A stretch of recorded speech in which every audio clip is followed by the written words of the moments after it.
So 6:32, we're back in open session. We'll start with our normal announcements, which is this meeting is being taped by Studios for future broadcast. Right there. The meeting is being recorded by Secretary Ron Nathan for accuracy of minutes. If anybody else is recording, you're going to ask them to about the chair at this time. And lastly, if you know, could put your phones on silent, vibrate, anything that's not loud. We appreciate it for the meeting. Start with a traditional item 0, which is actually sort of 1.5, since we just had a session, executive session. Anybody who has a comment that they want to make this for something that's not on the agenda tonight, now is the time to speak. Mr. Regarding. Yeah, my name is Robert Coyne, 115 Beach Street. I'd like to talk about the proposed number 16 on the priority list of Beach Street project, astronomical down the Beach Street, down the beach. Okay. And being a butter to the project, I've done a lot of research and attempts to contact DPW folks, and for months now, up until last week, that's the first time we got the final draft of a plan of how it's going to impact, I think, my property, possibly my property values. And it's changed a bit since the initial one, now that it's going all the way down beyond the Singing Beach parking lot. So that if this is a proposal that does get funded, you're going to have a 10-foot wide shared user path with bicycles, baby carriages, skateboards, joggers, and walkers competing with bicycles. And in the letter I sent to you folks April 15th, on the back page you'll see in Lexington on an SUP that's 12 feet wide, no lights, no street posts to contend with, no signs, probably no abandoned rail thing. A man was killed in a collision with another bicycle. I believe this is just inviting a more dangerous situation than what is present. The other issue is, what we're going to be looking at coming up Beach Street is an asphalt 10-foot wide sidewalk, which to me serves no purpose for the town. There's no benefit for our town folks.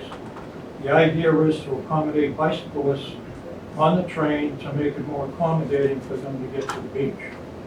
That's the MAPC criteria. So I think that there's better uses of those funds. We're listed on number 16. There are 12 priority projects ahead of our project. So I think money would be better spent on a more functional topic that has a higher priority, as defined by the professionals that did that study. I think once that's put in, you can't take it away like you can the Rotary or Ocean Street. I think if that goes through with a 10-foot wide black top, I think it would be an eyesore and a black eye for our community. Okay, So what I'm asking, Jeff, let me finish, I'm sorry. well, actually, I've heard enough from right now. I want to explain the process a little bit, and I can't let this go on too terribly. All right, well, I'm on a butter here that hasn't been informed from you folks at all. Okay, so. According to the MAPC guidelines, you are supposed to communicate with stakeholders and the butters, and that hasn't happened. Okay, so let me explain the process a little bit that we're going to be going through. This process actually hasn't changed since when we. Can you, I have a little hearing. So I'll try to explain this process a little bit. This process has not changed since when we last tried to address this set of projects. It hasn't changed? Please. So the last step that we were going to take, and then a few months ago, was to go out and get some bids. To go out and get bids, and we had to do this before we could take the next steps in the process, namely deciding which projects to do or what modifications to do. Yeah. We had to go get bids for the projects as we had submitted them to NAPSA. When we went out to go to bid, we didn't get any bids back. So we went to the state and asked for an extension on the grant because none of the contractors were bidding. This happened to a couple of other communities as well. It was just too much work for them and contractors weren't available. So the whole process was stalled. We eventually got an extension from the state on the grant opportunity to July of next year. And that allowed us some time to resubmit the bids, which we have just done. The steps that were going to happen after that were, once we got the bids back, we were going to discuss again projects and have some public sessions to talk about the details of them, to select which of the projects we would have. So that's still the plan. There will be public engagement on this, but we still have to get through that one step of actually getting somebody to provide a bid. It's a pro forma step that we have to do. So after that, there will be public engagement, public forums, and we'll be taking this up before the board. Right now, we're not taking it up before the board because there's nothing we can do until we get those first things. Well, I appreciate you explaining that process.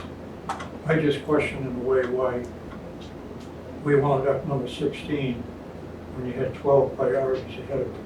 Well, I'm not going to reopen that right now. Yeah. I'd rather get it. Okay.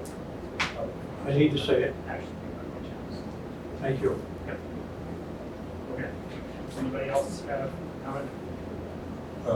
My name is Ron Skates, and I'm here for the same topic that this gentleman spoke to. And I want to thank, first of all, the head of the DPW and the town administrator, because he explained the process to me. My real concern is the safety on the street.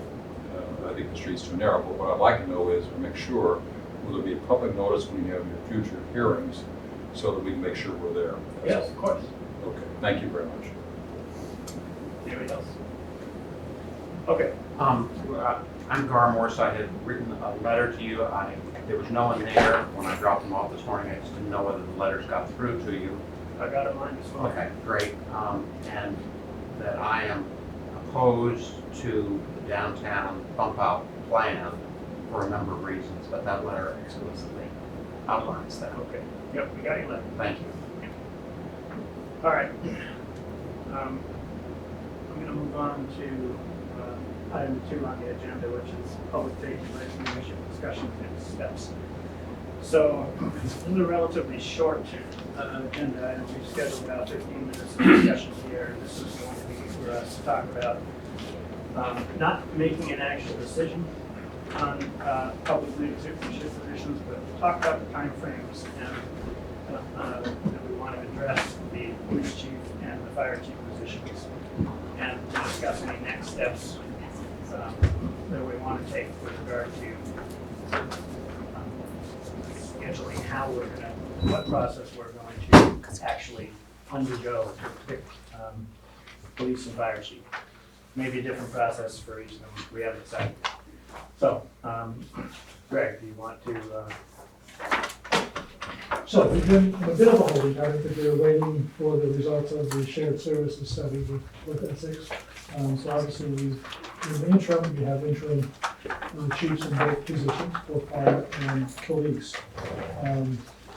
So I think, well, as you know, the study recommended no significant changes in terms of public safety organizational structure with the 2 towns. So that allows us then to, okay, we're on our own in essence. And how we should go forward from here to fill the 2 positions. I think the fire seems fairly straightforward in terms of going through a recruitment process and having that unfold over the course of the next few months. I would suggest that we would organize a reviewing committee to help me assess the different candidates and present a final recommendation to you for ratification. So that would follow a fairly typical process of soliciting interested applicants, giving that a couple months of time, and then vetting the applicants and winnowing it down to finalists, and then going through a more extensive vetting process for the finalists. And then we can present to you our final recommendations. The police chief is a little different just because of the interim chief that we have in place. And I think I might suggest that as a next step in that process, perhaps a couple of you join me in sitting down with the interim chief and having a more in-depth discussion about what his thoughts and desires are for the future, and to see whether or not, after that discussion, you then revisit the issue of whether or not to go through a full search or not. Okay. I have one question about the fire chief thing, and then I'll ask everybody to step in. On the timing, do you think that it would be best for us to try to get the fire chief done prior to the annual town meeting for budgeting purposes? Yes. Yes. Yeah, I mean, the current interim fire chief would be working on all the budgeting. Depending on the timeline, we may not have somebody in place to start working on the budget in December or January. But there's somebody there that can certainly move on it, and when the new individual's hired, then they take that part over. But I'd be leery of putting a hard stop on when we want someone hired by, because we all know that doesn't work. Yeah, I guess the point that I was actually trying to make was, I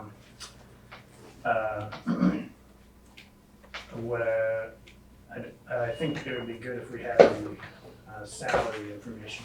Oh, So salary, well, I think that's something Greg can, we know what the industry, we know what the industry I would hope standards that are. we in would have that ballpark. finalized Right. before Right. finalizing the numbers for town. Right, the final numbers, yeah. And I think we'd all have an idea of what that number is to put into the budget. Other thoughts on fire? No, I agree with Greg in the process. I think we just need to put a group together of taxpayers and employees and maybe even a retired fire chief from a local surrounding area, willing to kind of sit on the group and go through resumes. And Want to use Interview. MRI for this or no?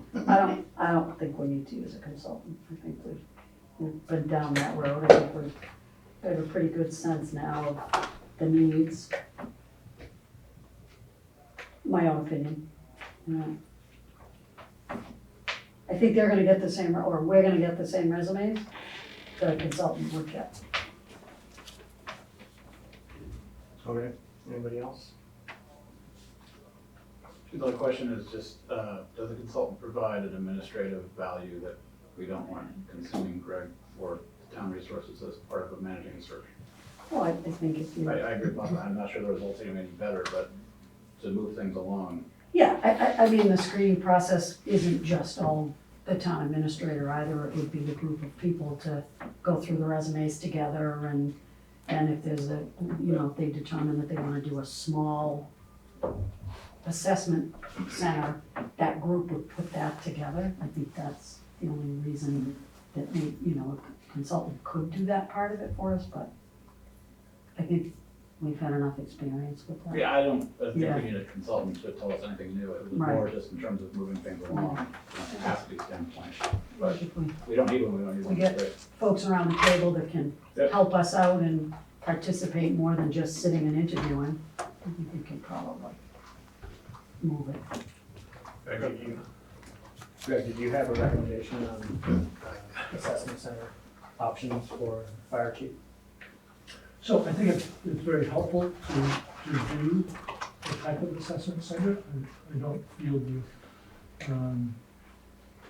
I feel like we could do that internally as well as perhaps bring some assistance with that, but I think we can do a fine job with that on our own as well. So I think it's helpful to do. I think it's a good vetting process. And get to see the candidates, albeit simulated, but nonetheless, see them in situations where they're responding and thinking on their feet. And I think that's really helpful. All right, so, have you talked to the chief yet about doing an internal assessment for candidates? Not in detail, but I know that they're, at least over the last few months, a few have expressed interest. But I think that we would allow both internal and external candidates to apply. Sorry, I meant running the assessment internally, or actually doing the assessment candidates internally. So who internally would help run the assessments? Yeah. So that would be part of this selection committee, I think, that we would form. Okay. Which would, I would hope, consist of both a call and a career firefighter to help us on that process.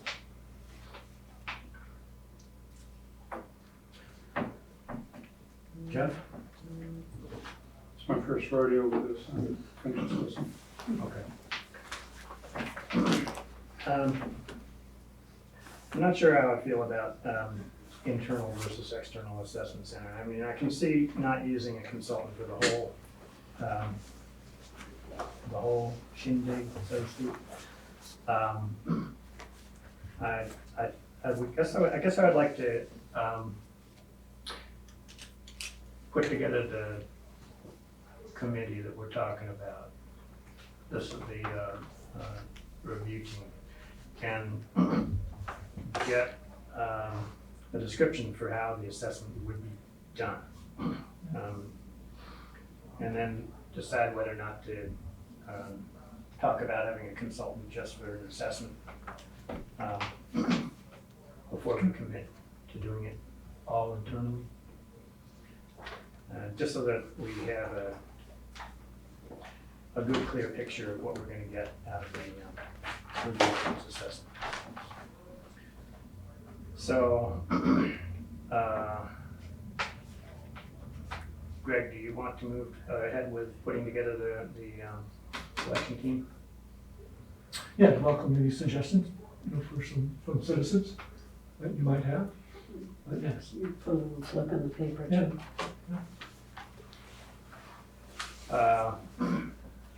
And do any members of the board want to participate?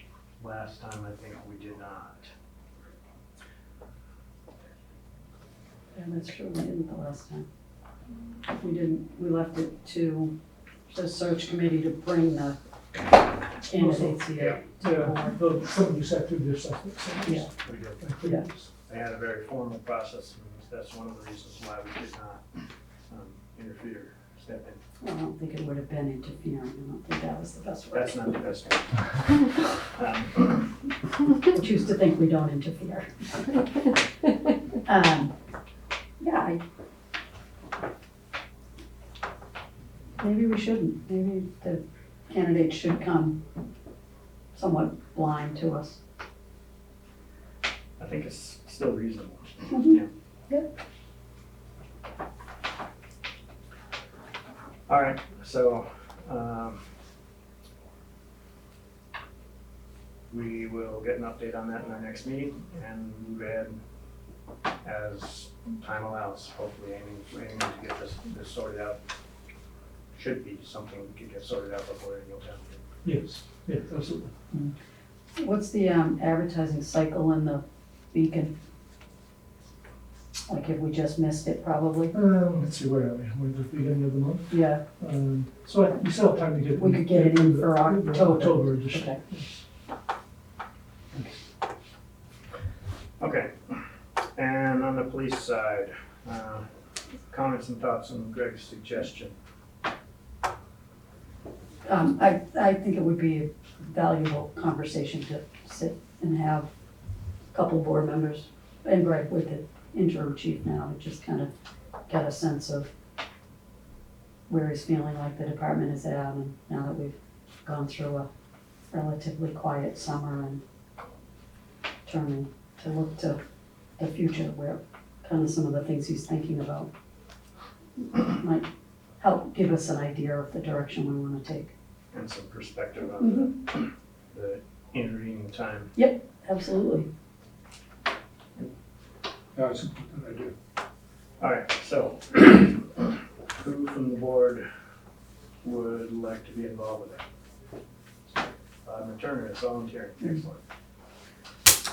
I am, providing I can just make it work time-wise, but we should, it'd be good to maybe check in with Becky too and see, or Arthur, do you want? I'm happy to help. Yeah, all right, we'll come up with another, we know we have Jeff, we'll All come right, up with the second person.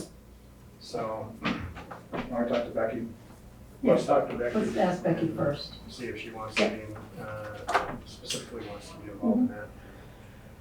And if not, then We'll figure it out. one of you two will decide between you. Sure. Greg, what's the time frame you're trying to do that? I would aim for within the next 2 weeks. Yeah, yeah, exactly. Get it done this month. And we'll try to tee it up for a decision, say at your first October meeting. Or know what What's we're gonna next do. step? Yeah, what the next step What the is. next step is, exactly. Okay. All right. So the next thing on our agenda is item number 3, a discussion and note. We had a notice of funding available. What is it? A notice of funding availability for housing authority properties. So we got a late coming grant opportunity from the state. This is a grant that the housing authority can put in an application for to update some housing authority properties. They have to submit it, and they're going to be discussing that and deciding whether or not they want to pursue it at their next meeting. But if they do pursue it, then there's going to be some public outreach and discussion either on our part and probably on the part of the FinCom as well. So we don't actually have to vote and make a decision on this grant because it's not ours to make, but we do need to be aware of it and discuss it. Greg, do you want to add to it? So it's a unique opportunity. Basically, it's the state's recognition that they don't have the capital dollars to maintain and restore what are some decrepit housing stock that housing authorities throughout the state are trying to manage. And so what it does is it brings in the private sector to encourage them to do additional development on housing authority lands in exchange for renovating, upgrading existing housing authority housing stock. So they, the developer, can build some market rate housing as long as they fully develop and maintain perpetually the existing number of affordable housing units that the housing authority has. So it's a bit of an experiment that the state is trying. They've done it successfully in a couple of locations, so they've rolled out this new grant opportunity. And so step one is for the housing authority to decide whether or not to pursue this. If they say yes, then their next step would be to put an RFP out soliciting proposals from private developers. A lot of times these are nonprofit entities, private nonprofits, but there are some for-profit developers that also participate in these programs. So they would solicit proposals from potential developers. They would then pick one developer to then fully develop a set of proposals that would be submitted to the state by the middle of December, which is the deadline for this grant application. So that would be the next set of steps that would be taken. So it helps to have your support if that's something that the Housing Authority decides they want to undertake. We could offer some staff support to help with the grant application, both for the RP, to pick a developer, and further on, if that would be something that the Housing Authority would welcome. I think the Affordable Housing Trust has a high degree of interest in this unfolding. And so the Housing Authority is meeting Thursday to talk about this.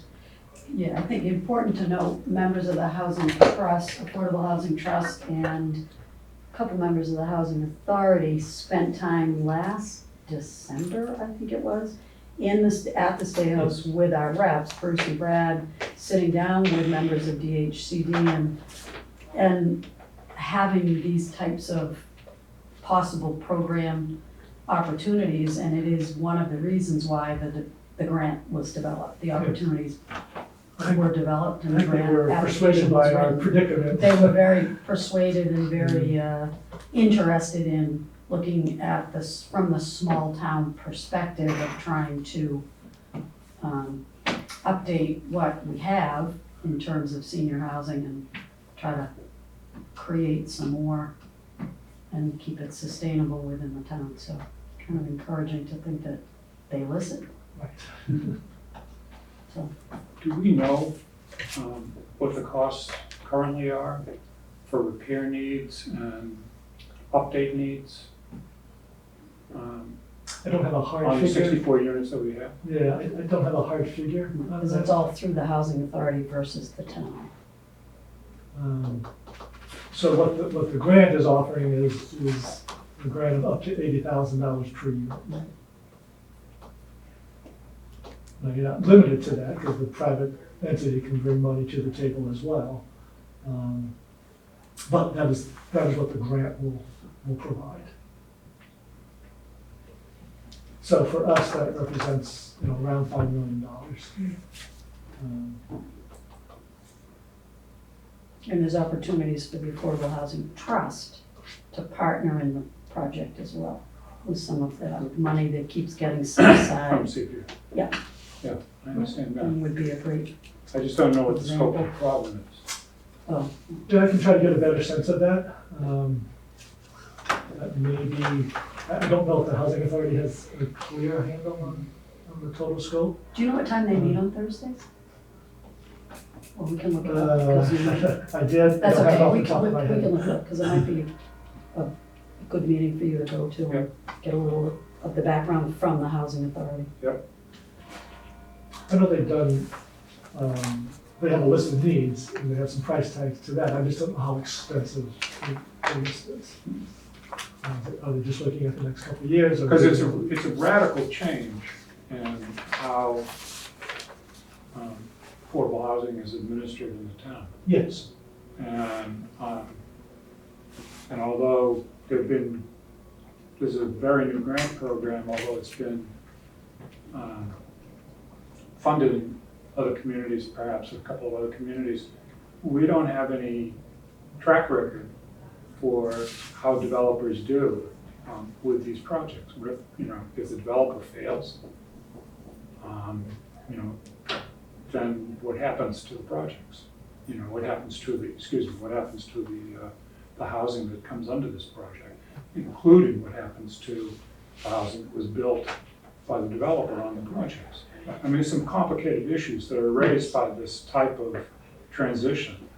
And it's not just, oh, great, here's some money and here's a developer, let's put it together. Yeah, I don't think anybody's looking at it that. No, there's a lot to be Oh, uncovered. yeah, there's a And lot. So In a very short timeframe. well, so the deadline for the application is middle of December, but then you're allowed a couple more years beyond that to get everything organized and ready to go. So I think it's 2022, where you have to actually be under construction. So they do recognize that it'll take a significant amount of time to develop all the documents and get funding, other funding sources potentially, town meeting approval, if there's some town monies involved or not. So they do recognize that it is an involved process. And you're right, there are a lot of complicated topics to tackle. And whose responsibility is it to develop the scope of work? The scope of work for the project? So that's the housing authority in conjunction with their chosen developer.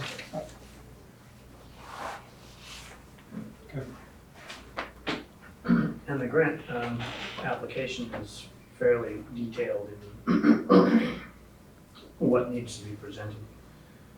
In some respects, it gives them a frame, it does give them a pretty good framework for how in-depth they have to go on the scope of work.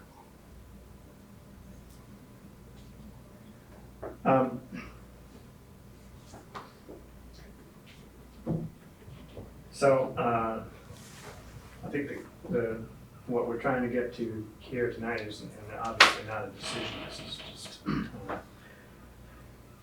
a heads up that the housing authority is looking to pursue this, and they just would like a temperature reading from us about whether or not we support them taking these initial steps to pursue the grant, or whether or not we have significant reservations and want them to all out. Is that? I'm all for pursuing, taking the next step and working on the grant. I think. From my position on the board and also the representative to the Affordable Housing Trust. Yeah. The trust has spent the better part of 3 years learning about all kinds of different opportunities and programs and potential projects, and here's another one that we need to track down and learn more about. And Doing specifically, the due diligence. we looked at pairing this with the housing authority at one point in great detail. Yep. The trust feels strongly that this type of project is a great one to start with in the community versus a stick built on, raw land. And it would provide, Garnering positive support for creating additional community housing. and it would provide a very much needed update to our existing housing, Mhm. which is Yeah. woefully underfunded. Yeah.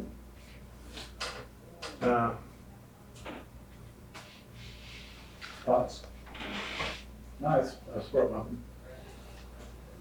All right. Jeff? I'd like to go to the housing authority meeting and get a little bit better understanding of what I'm supporting before I go ahead with that. I hear what you said about the Affordable Housing Trust, and that's a pretty weighty recommendation if they want to go forward with this. I'm just wary of this kind of radical change happening with a private developer, whether it's a nonprofit or not. All right. Well, you want to do that and then come back to us and give us a little summary of your, Sure. on the 16th. Okay. All right, let's move on to item 4, reviewing staffing options to bolster administrative services, continuation of our previous meetings on this. So, we asked Greg to go and present us with detailed job descriptions, which are in our packets, as well as a plan for the 2 options that we're considering, the intermediate or incremental option to get to an updated set of positions for the town administrator's office, as well as do it all at once option, where we hire all make all the staffing changes at once that that the town administrator thinks is appropriate to fill the need.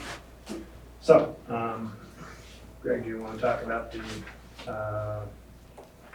the flow from incremental to as option A to option B? Sure, sure. So I think it's helpful to just to review the two options. So in option A, which is this incremental approach, it's smaller steps at first. But in either case, and then the second option was what I'm newly titling the second in command approach, just to give it a title. So under either option, we see the need for a communications specialist, communications and community outreach coordinator, or CCOC, which is a part-time position under either model. And then also, just further down with the rest of the Model A, you have the CCOC, you would create a beefed up version of the executive assistant that we currently have. So that position has some additional duties added in the job description to offload some of the things on my plate in order for me to focus on some of your priorities that you have outlined for me.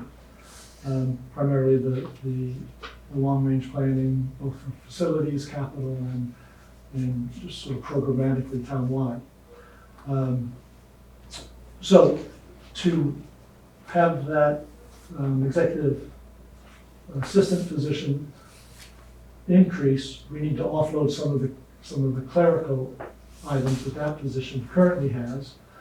So under the model, then we create a part-time receptionist clerk for the Selectmen's town administrator's office. And then the final piece, the fourth piece, is having human resources capacity being provided through a consultant. Alternatively, it could be through a shared service arrangement. Hamilton, as I've indicated, is interested in pursuing it, as is Rockport. The shared services study talks about perhaps down the road sharing an HR person either with Essex and/or the district. So the four elements under Model A is that CCOC, the communications piece, a part-time clerk receptionist, a beefed up executive assistant, and the HR consultant piece. So then when you get to the second model, again, that communications piece is the same. The part-time clerk could be there. I put it as a question mark, and I'll explain why in a minute. And then instead of your beefed up executive assistant, you basically have the existing executive assistant position. And then instead of the HR consulting services or shared with another community or district, you bring on board a full-time director of human resources and administrative services. So the beefed up executive assistant and the HR consultant basically get combined in a full-time director of human resources and administrative services.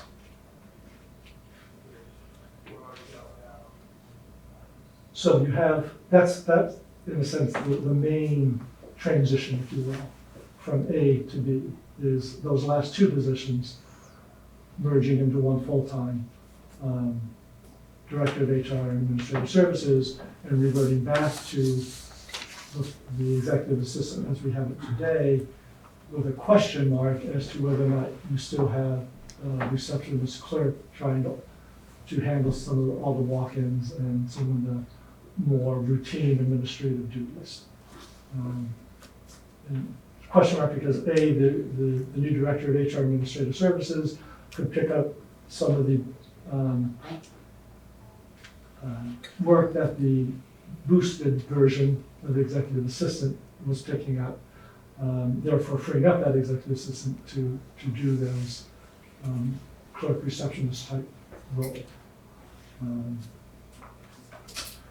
So those are the two basic models.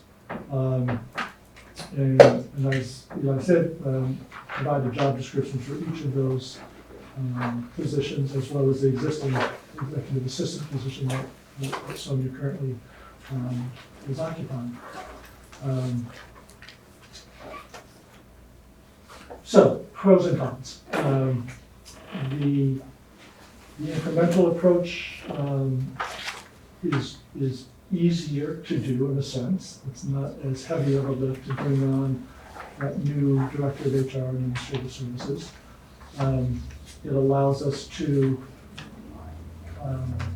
grow the HR role, which is a new role for the town. As we've talked about in the past, the HR area arena is dispersed right now. It's it's handled a little bit here, a little bit there. So I'm doing a fair amount. The town treasurer collector is doing a fair amount, and then each department head is doing some as well. So it's a fairly dispersed function right now, and it suffers a bit because of that dispersion. So under either model, I think we get a better HR function. The A approach has us growing that incrementally over time, whereas B sort of jumps in with both feet right away. There's some staff had expressed a preference for an outside third-party consultant on the HR piece, feeling that that person, at least for now, is potentially more objective than bringing on a full-time staff, and someone that staff would feel perhaps more comfortable, at least initially going to, with issues, with concerns, again, because they're not part of the staff, and the dynamics that get rolled into being part of staff involved. So that is from some perspectives, that's a leaning towards Model A. I think longer term, I wouldn't be surprised if we ended up being with Model B. But maybe it makes more sense to grow it gradually rather than jumping into it. On the other hand, I mentioned, do we get one bite at this? And should we just take the bigger bite and do Model B and give it our best shot? Or not? What appetite do the voters have for supporting the higher cost that B represents? And or would they prefer just doing it and getting it done with as well, and not having to talk about this in a couple of 3-4 years from now? So again, pros and cons to both sides. I welcome your continued input on the pros and cons of either model. We have the funding to initiate the communication specialist now. Yes. That's not budget sensitive to the town meeting in April. Correct. Okay. And the same with the human resources consultant? Yes. Yeah, so we're currently doing that, Right, consultant right. services. Right. We have the new handbook policy Right. all put into place, and they're working now next on some supervisory training and getting our performance review process back on track. Which, because they're already in place, is one of the biggest reasons I feel like we need to continue in that sphere of the HR consultant versus hiring an individual. Because I also agree that there's a different level of perceived objectivity if it's someone that is not an employee. It's easier to go to them with issues and concerns. So, I am a supporter of continuing the HR consultant piece the way it is, because I don't really think we've had any reason to feel that it's not working. And I also feel very strongly that we need to get this communications person in place. To that end, I think optics, and especially for the residents, the optics of it, I think this is fine for our discussion here. But I think the optics of this to the average resident may seem like we're loading up on headcount. Yep. When the reality is, to her point, the communication's already been approved. Yep. So I would decouple that. Yep. Because that's actually last year's news. The consultant's already been approved. Right. The administrative clerk is already an existing run rate cost, and we're talking about decreasing it. Right? According to, or it's a run rate cost, so we're gonna play with a run rate cost. Right, Yes. So I would present that as a new role, and I'm not saying you are, but just right, no, I understand. if you weren't privy to the amount of conversations I've got to this point, Right. it would seem like we're hiring Correct. Right. four people. Right, out of The the- reality that right, one was already approved by the town at meeting. Right. The other one has also been approved. The third one already exists in some capacity. We're talking about adjusting the hours. Right, The core of the question is, which is incremental, which the residents should know, is this chief of staff role and to what degree is it needed, and if needed, at what level is it needed? Seems to be the central question. So I would just, beyond this meeting, I would just make sure that that messaging is crisp, because the last thing you want in town is this notion that government is out of control. right, yeah. People may still believe that, but that's, You don't need to fuel that. You don't. Yes, I agree. so to me, we can do the discussion. I am interested in that incremental capacity and whether or not we need it and what do we exactly need. So at the last meeting, you had expressed a preference actually for option B. Yeah. Well, so just deducting all the things I just said, Yeah. and come back to what I said in the last meeting, with the belief that my underlying concern ever since I've been sitting in this seat is that a lot of the challenges we face are not because of a lack of intelligence or a lack of thought. I think it's because of a lack of capacity that I don't think the average resident is really aware of as it relates to the way the town government is organized and operates. And I think that we are just going to continue the risk of problems and potential criticism, and in some cases justified criticism of the way the town operates if we don't bolster more of some management capacity beyond you. Right now, we're effectively dealing with you. And I think that is inheriting the town. So are we at a point where we're good with the communication specialist and the HR consultant staying where it is? And, yeah, I know, okay. And are we looking at then putting the third position, the chief executive assistant position, into the budgetary conversations that we begin in December, moving forward for creating that position in the budget to be approved at town meeting? Is that kind of where we're at? So at the last meeting, we approved going after the CCOC Right, and going out and doing, so that's a done deal. right. Well, I didn't-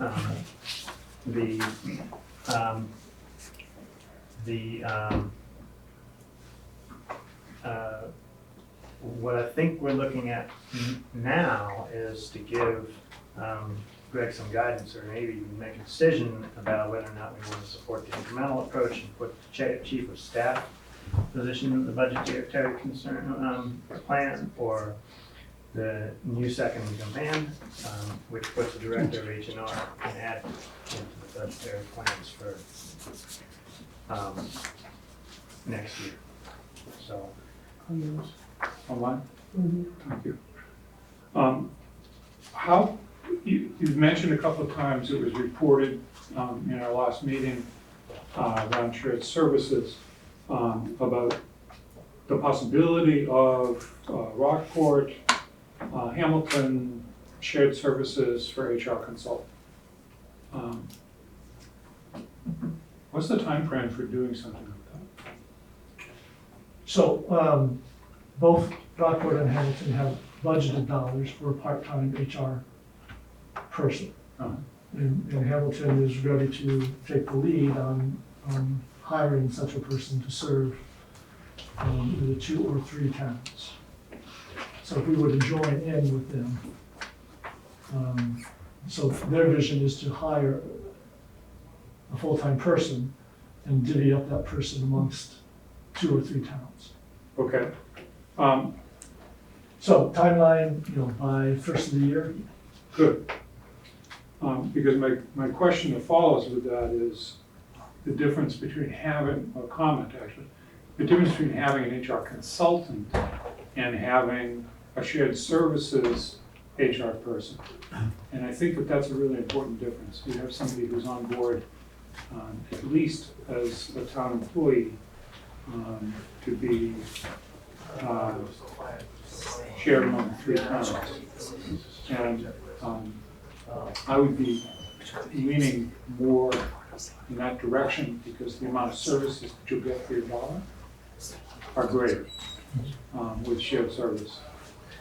Consultants are more expensive than employees.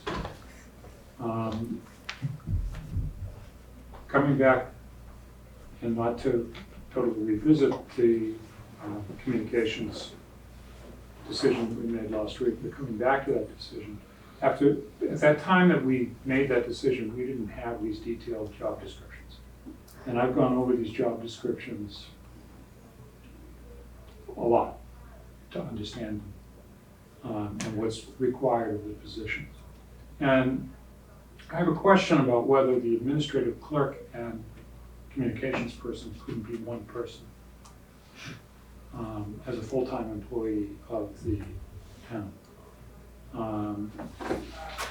There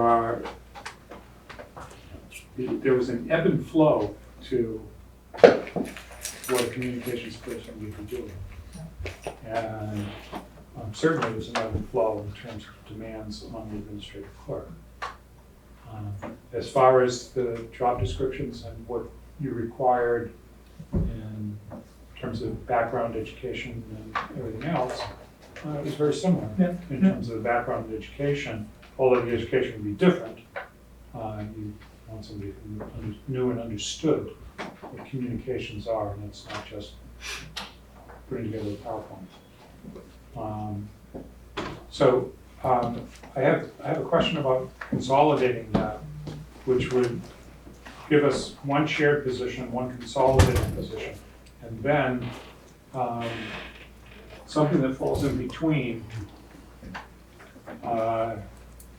the chief of staff, as you described it, and the executive assistant, a director of administrative services. And I looked at other towns of our size where this kind of a position exists and what the duties were. And it seems that it's pretty close to what you're describing in the chief of staff. Not as beefed up as the director of HR and admin services. They're pulling the HR out of that to do as a shared service position. I don't see why we couldn't have a director of administrative services that met the needs without this being called an incremental approach, but being an approach where you have somebody you can really rely on for the work that needs to be done. And as Arthur was talking about, the capacity that we need to achieve. So that's my 2 cents. I would like to consider the possibility of consolidating the first 2, taking strong steps to move in the direction of the shared position, and tweaking a director of administrative services position out of the chief of staff, executive assistant, and director of administration position. So it consolidates into some of those roles, and perhaps not all the dollars of director of HR administration. So, and that would be probably a 40-hour position.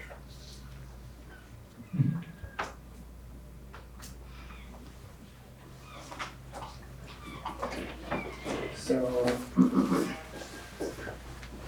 and when you said consolidate, you suggested consolidating and making that would be then a full-time position. 37 and a half. I don't know. The exact hours, I'm not sure what the difference is between having the director of HR and admin at 40 and the chief of staff, executive assistant at 37 and a half. I'm not sure what the regular work week is. So, but So. yes, it would be a full-time position. So if we consider that, and I think, by the way, we're gonna have to maybe move the remainder of this conversation to a little bit later. I just wanna talk briefly about what happens if we do consider that. First, from a purely logistical standpoint, you already put out requests for the position for CCOC. Not formally, we're doing that this week, so I was waiting for this discussion just to confirm. Okay. Second, if we did pursue an option where we consolidated those positions, but we were also pursuing the shared services, we don't have the budget approval for that, do we? Well, it's in two different pots, so we've been doing the HR services through professional services. So if you did it as a share, there's, well, that's still, so, I don't know, I think about that, we would be contracting with Hamilton basically for the services. So we might be able to treat it as a professional services line, just like we are today. So actually, when I think about that, I don't think that would cause a problem. In other words, we can buy the professional services either from a private consultant or through another town. Right. And as far as increasing the CCOC into a full-time position, is that something that we can work within the budget? CCOC. CCOC and admin clerk. Yeah. Yes. So what's the logic of doing that? I guess why are we consolidating? I mean, I'm all for saving money, trust me, like, big fan of it, but I think we're mixing the need to be budget conscious with the need to fix a functional need in the town. And to me, those are independent. We have an HR challenge, we have a communications challenge, we have administrative services needs, and we have this fourth gap of capacity in town administration, chief of staff operating, whatever you want to call it. How we fill those four needs, we could hire a contractor, we could share the services, we could hire a full-time person. I just don't want to lose sight of the fact that these four discrete functional needs and collapsing people and saying we're going to hire one person to do both. We haven't done it successfully yet. And I don't understand how collapsing the roles is all of a sudden going to put us in a position to find that magical person that we haven't found to date. Because I think communications is very distinct. I think Arthur, the thing that makes this a more feasible proposal is that you haven't been able to find one to date to work at that level of hours. And I think if you have a full-time position that includes some clerk duties and the communications duties put together, that it's going to be a more attractive position.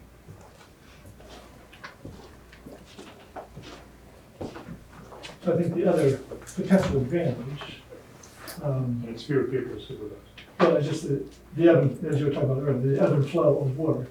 So it's, if you had this CCOC at their 16 to 18 hours, when their work is ebbing, they're not given as much perhaps, not working as many hours, but if their needs exceed the 18 hours, then we don't have the ability to shift because we're capped.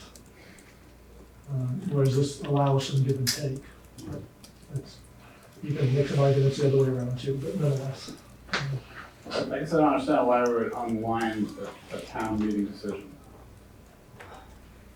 We're not. Well, the town meeting decided that they would fund a communications person and recognize the need for improved communications in the town. Yep. So why would we go against what the town decided and collapse into two different functional needs into one person? If you read the job descriptions, I did. The. All of them. Okay. There's about 20 of them. So, in reading them, there is a potential for combining these positions. It doesn't go against the town meeting decision. It expands the duties of this person for times that there's not a lot of communication going on, or need for communication going on. When is there not a need Yeah, for I'm not sure communication? there's a window like that. Well, I I admire your creativity. I don't think that there's gonna be. I'm not a fan of combining fire and police either. I mean, I think these are distinct roles. I don't understand why we're trying to get creative at a point where we don't need to. We were given authority by the town to fill a communications role. And now we're trying to merge it with an assistant administrator. But No, administrative clerk. administrative clerk, I'm sorry. Well, we're gonna merge it with a clerical role. Where you go out into the open market for labor, you know, those aren't two roles that I would naturally put together. And maybe there is great resources available to us, but I just think we're making life a lot harder and we're decreasing the odds of success for the town. In an effort to, I think, be more efficient, which again, I can't argue with the effort to be more efficient, but I just wonder whether being so efficient that we don't actually not gonna solve the problem. I have nothing to add to what I've already said. I think that there's a possibility of doing this, that it brings on a full-time person. And I think it's much more efficient. I don't think that it's in contradiction to what the town meeting voted on, because we'd still have a communications person.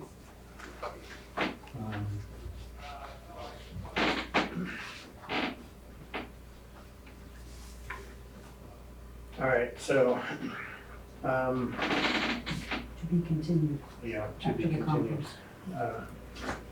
We're gonna continue this conversation a bit after we take up actually item 9 on the agenda, which is a presentation with the FinCom. And I'm just gonna inquire of folks in the audience. The agenda items that we have not yet covered are consent agenda, correspondence, town administrator's report. And I'm sort of assuming that none of y'all are actually here waiting for those agenda items to come up. Is that accurate? Okay. So, we will then move to item 9, which is a joint meeting with the FinCom to hear a presentation from Black Earth regarding regional compost support in the town. FinCom, want to get yourselves in order?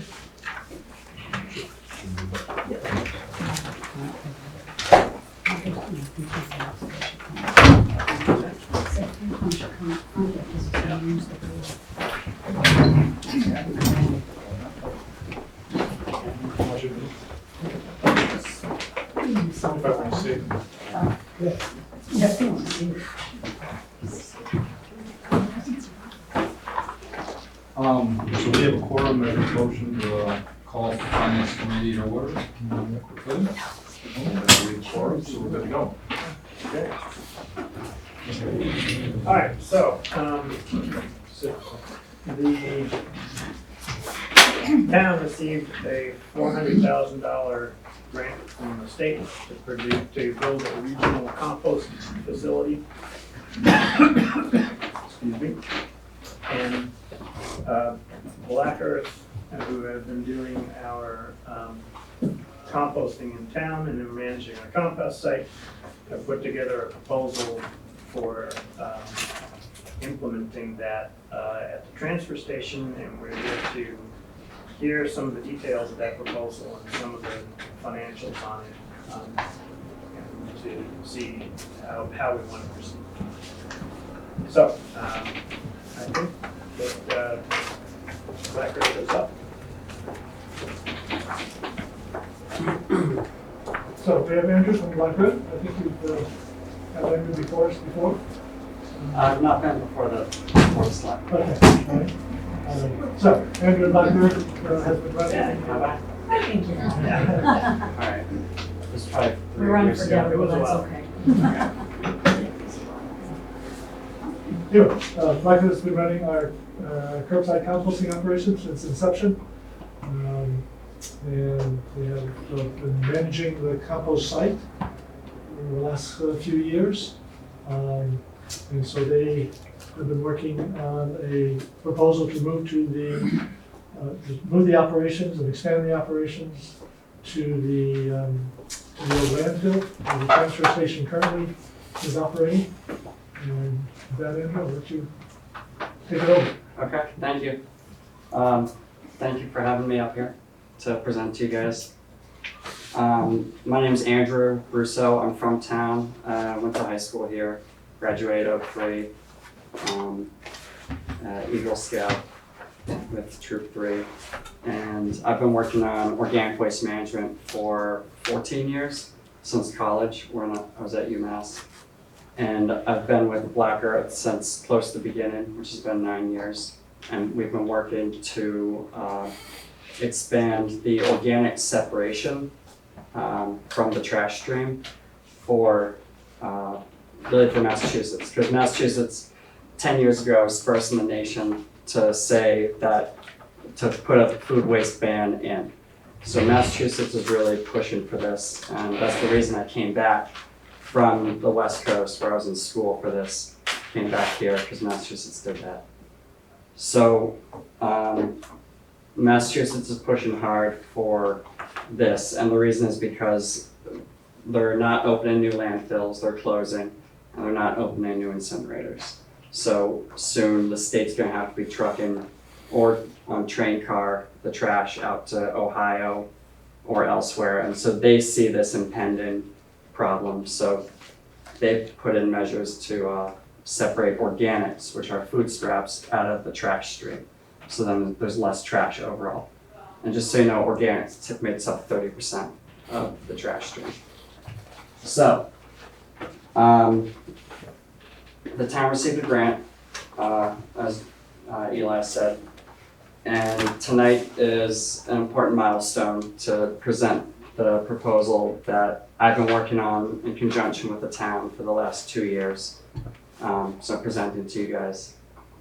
And our goal here, or my goal here, is to inform the finance committee about the project so that you guys can make a recommendation to the board of selectmen, and then hopefully get on the fall town meeting for having at least 2 Black Earth compost to lease the landfill and operate there. So I believe that's what needs to be voted on in the fall. So I'm just gonna go over the project real quick. I got like 9 slides and most of them are pictures. So I'll just go over that real quick just to give a rundown. Okay, so the project is essentially to move the compost site from where it's at now on School Street over to the landfill. Greg, should I tell you for next slide, or do you have a clicker? Yeah, no, go ahead, just tell me. Okay. So here's the timeline, more or less. Here's where we are now. Finance committee approval, board of selectmen, town vote. And then after that, there's steps we go through with the grant and like final engineering and such. And then construction be in the spring and summer of next year.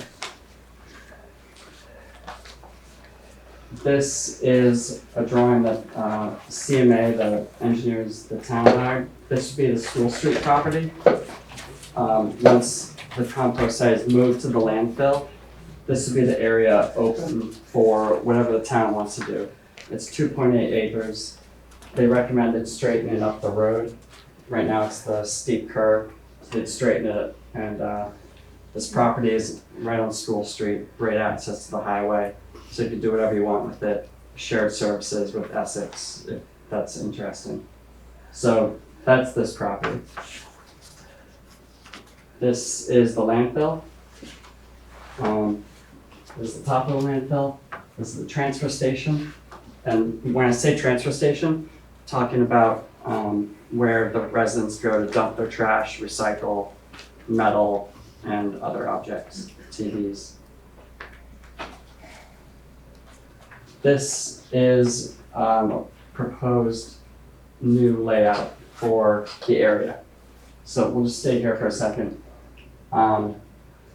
So we'd be composting on top of the landfill and also down here. So residents would drop off their leaf and yard waste. There'd be a second entrance over here. Residents would circle around the cell tower to drop off leaf and yard waste. This brown area is the carbon storage, so that's your leaves and brush. This green area is a fabric building, commonly seen at municipalities. There's a concrete pad and it has air pipes in it, and the air pipes blow air up, and that's kind of the high tech of composting, is to add oxygen, believe it or not. And so that is right here. There's a biofilter that sucks the headspace out of the building and pushes it through a biofilter, much like what you guys have downtown at the wastewater treatment plant. And then over here, the original entrance would be used for the trash, recycle, and metal.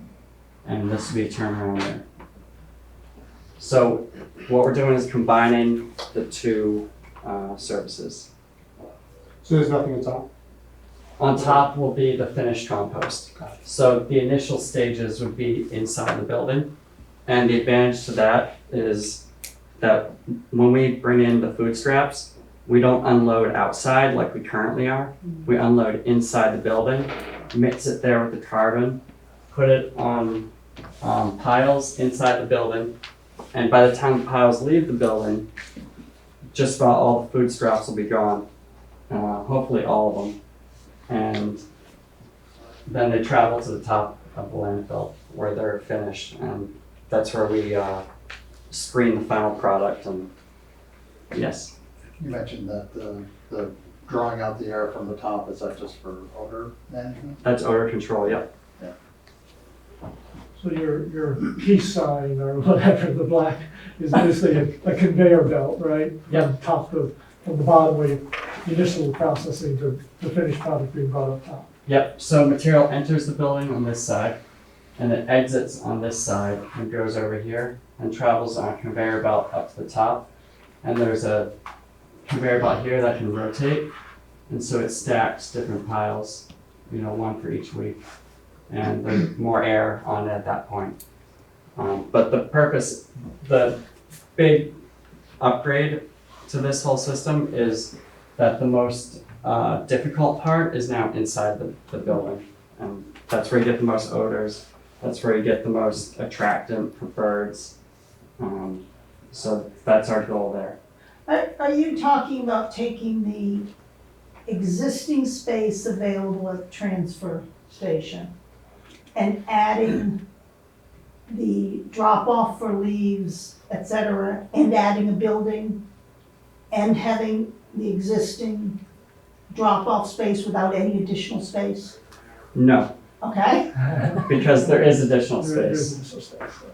So this whole area down here is the money that we're spending on the grant goes towards opening up this whole area for additional space.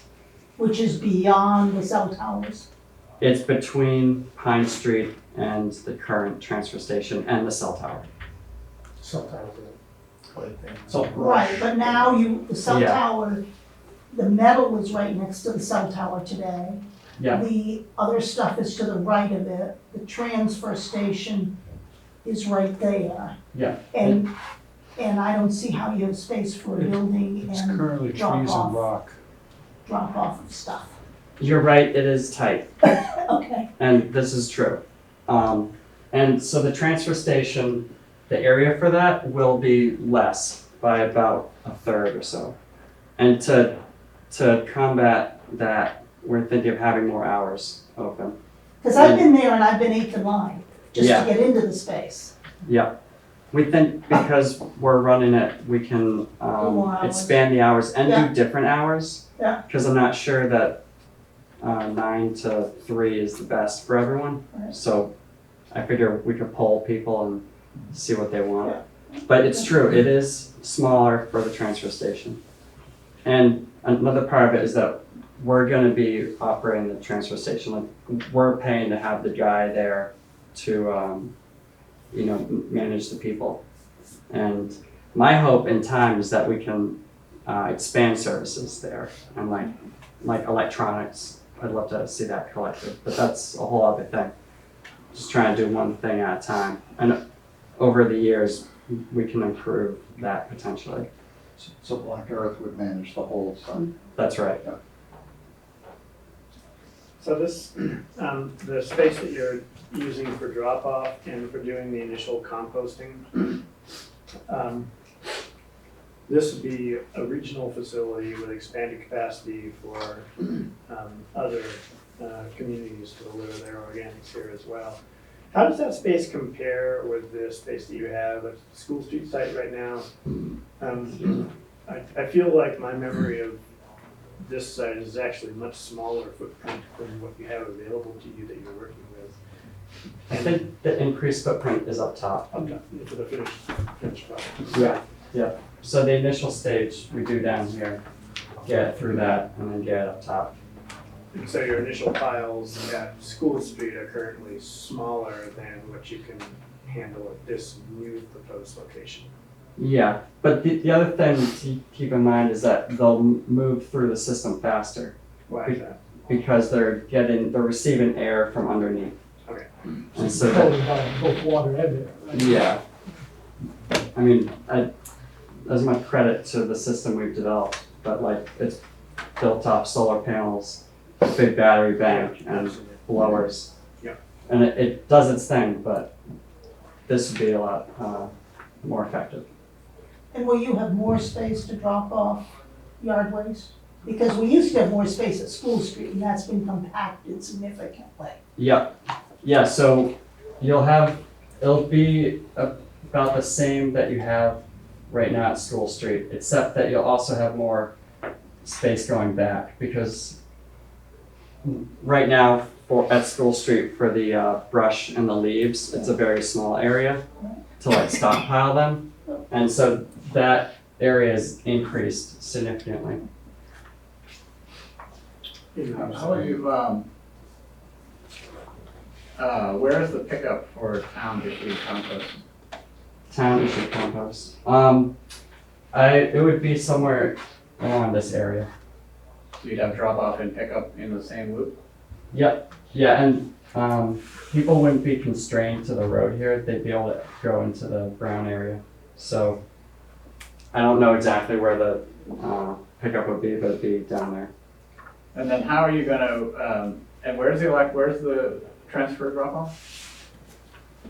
Up here.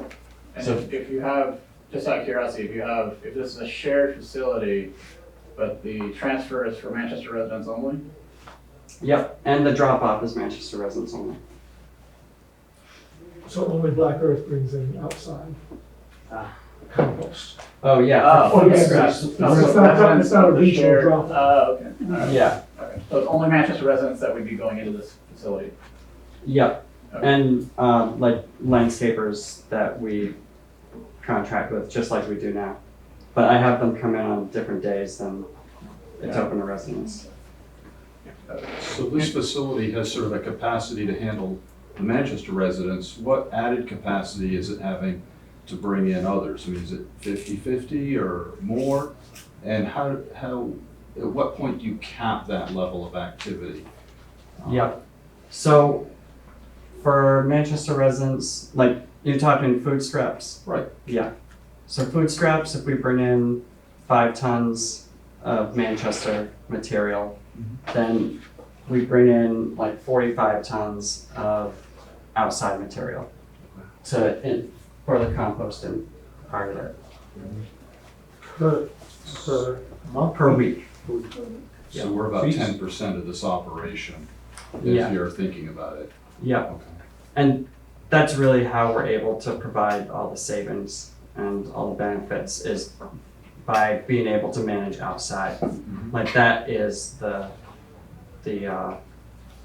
revenue stream for us. Would residents be able to drop off their food scraps? Yes. Yep. Just like now up at the site. Oh, they can do that now?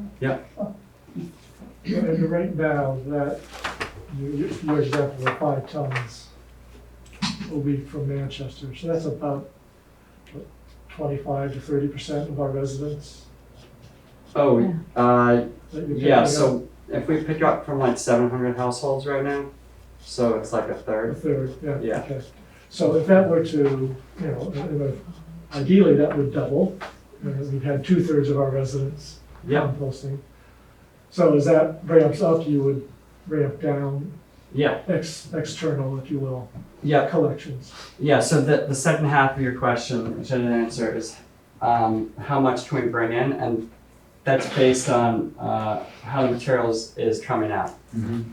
And so the engineer said 50 tons. I guess that's the question, is we're sort of talking about this now and looking out at a long time horizon and thinking, I guess, about a 50-ton facility. Just curious if it's gonna grow to 200 tons in 20 years, and how does the town deal with that, or are there provisions in a contract to manage that? I mean, it's great to do this. It's just question is, how much does Manchester want to get involved in this if it goes like, it's kind of up and down? Sure. So we would want to do as much as we can until like it causes problems. Mhm. And so we'd find that point and we'd start at the 50 tons. And we'd love to get up to 100 tons if it's possible. But like, we don't want problems, just like you guys don't want problems. We definitely don't want problems.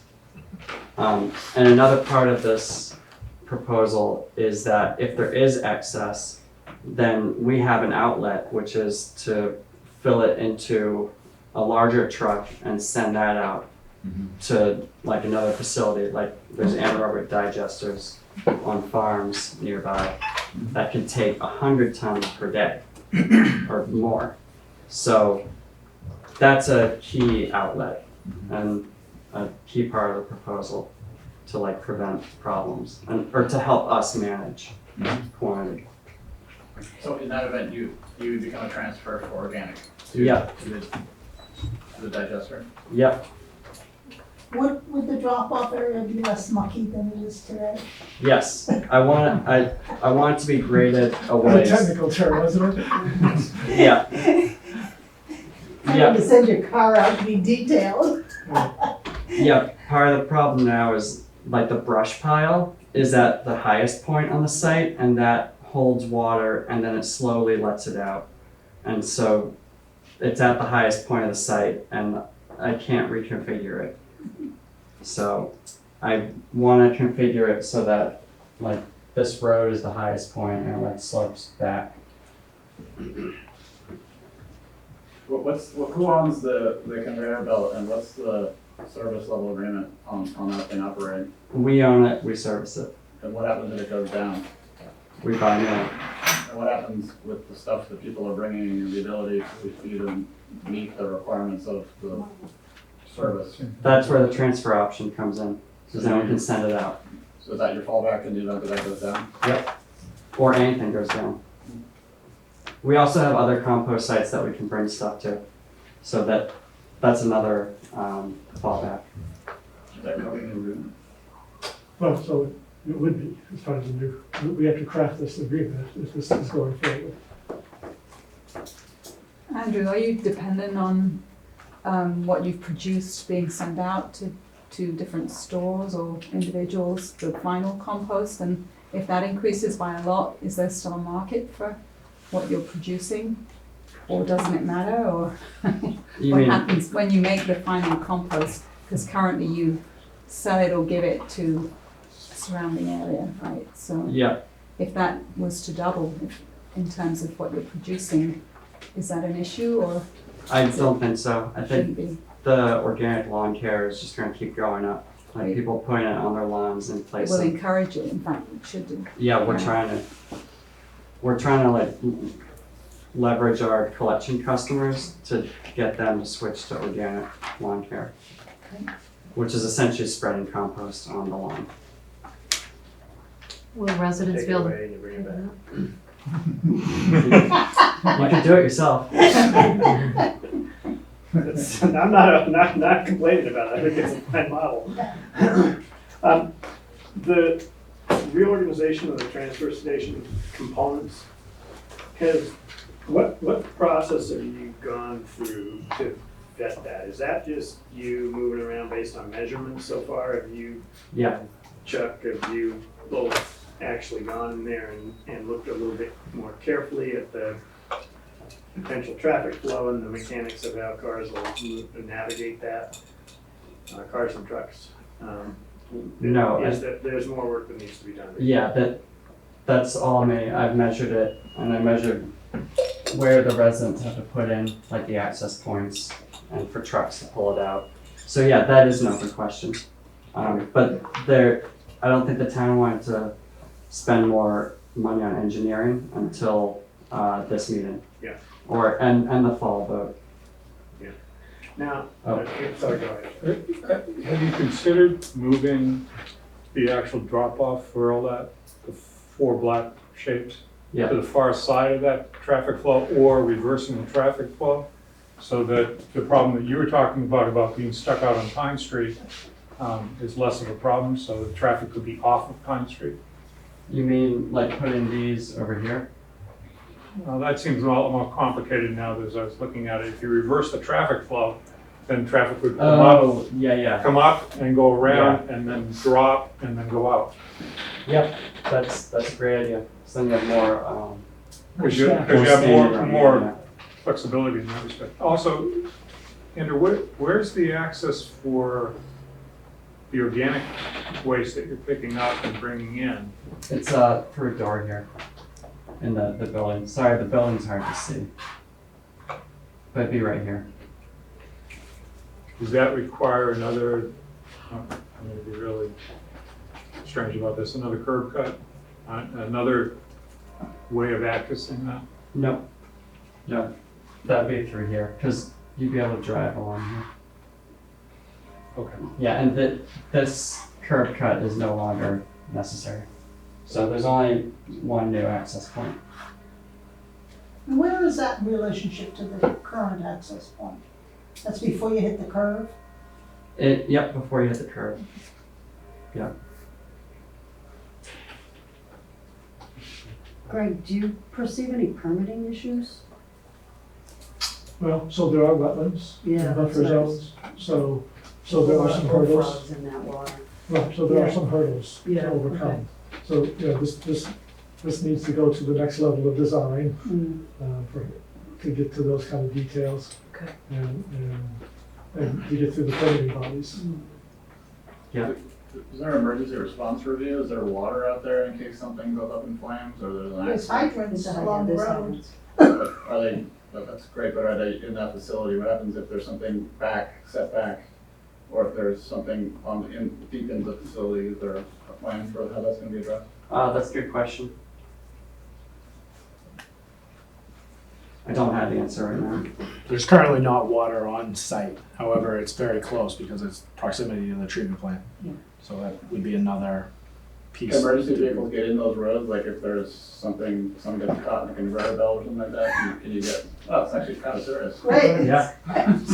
Conveyor belts Industrial are, accident. yeah, conveyor belts are serious. Yeah, that should be wide enough. Question for you, Andrew. I know, obviously, we've been operating a transfer station there for years, but is there concern at all about the increased level of activity and its proximity just generally to the water supply? Or is that just a non-issue here? I mean, it's more organic, obviously, but there is a water supply nearby. Yep, so it's not actually like pollutants like oil and stuff like that. But the other thing is, my understanding is that the water flows away from the water treatment plant and it goes towards the highway from this location. Plus it's surrounded by test wells for the landfill itself.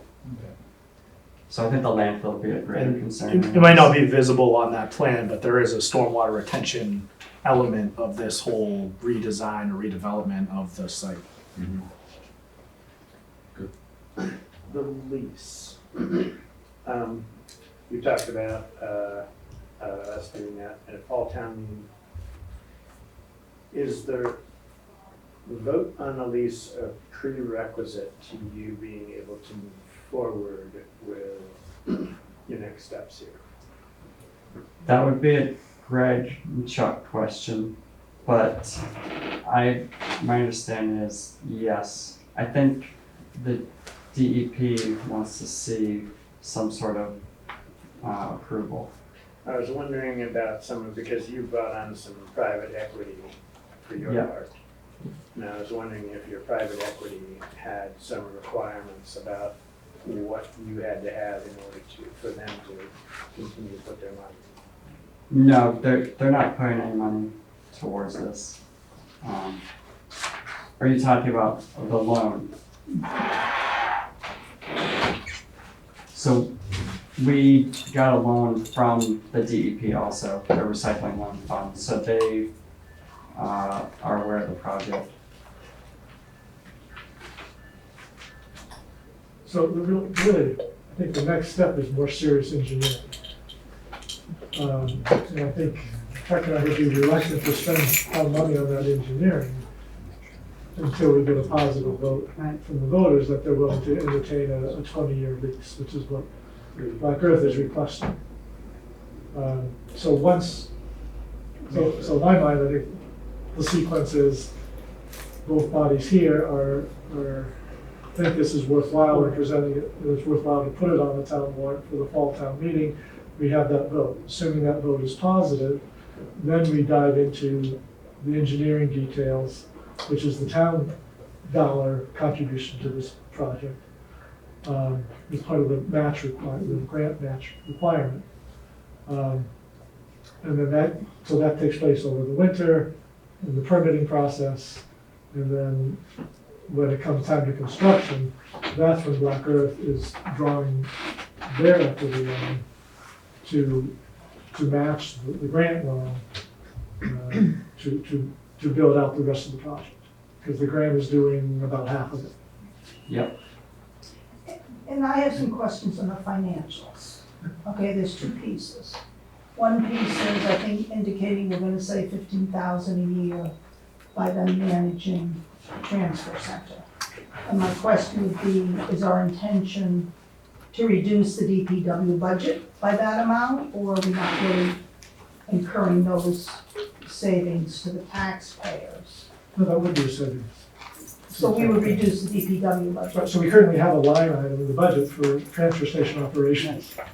And would remove that. That's the goal. Okay. Yeah. The other question is I'm confused by this new revenue of 5,000 to 10,000 a year starting after 8 years. That seems to be tied to the duration of their loan, and I'm not quite sure how those interrelate, whether you're in fact paying interest on the loan in the interim. The reason we set it out to 8 years was because it is tied to the loan, because we didn't want to be both paying the loan and paying more on top of that. Like, we'd like to take care of our loan, get the facility going, and then start paying dividends to the town.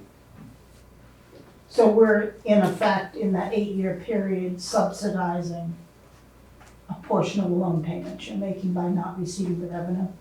I don't think it's all that, because we're still providing a whole bunch of other savings, and I see that 5 to 10,000 is more like icing on the top.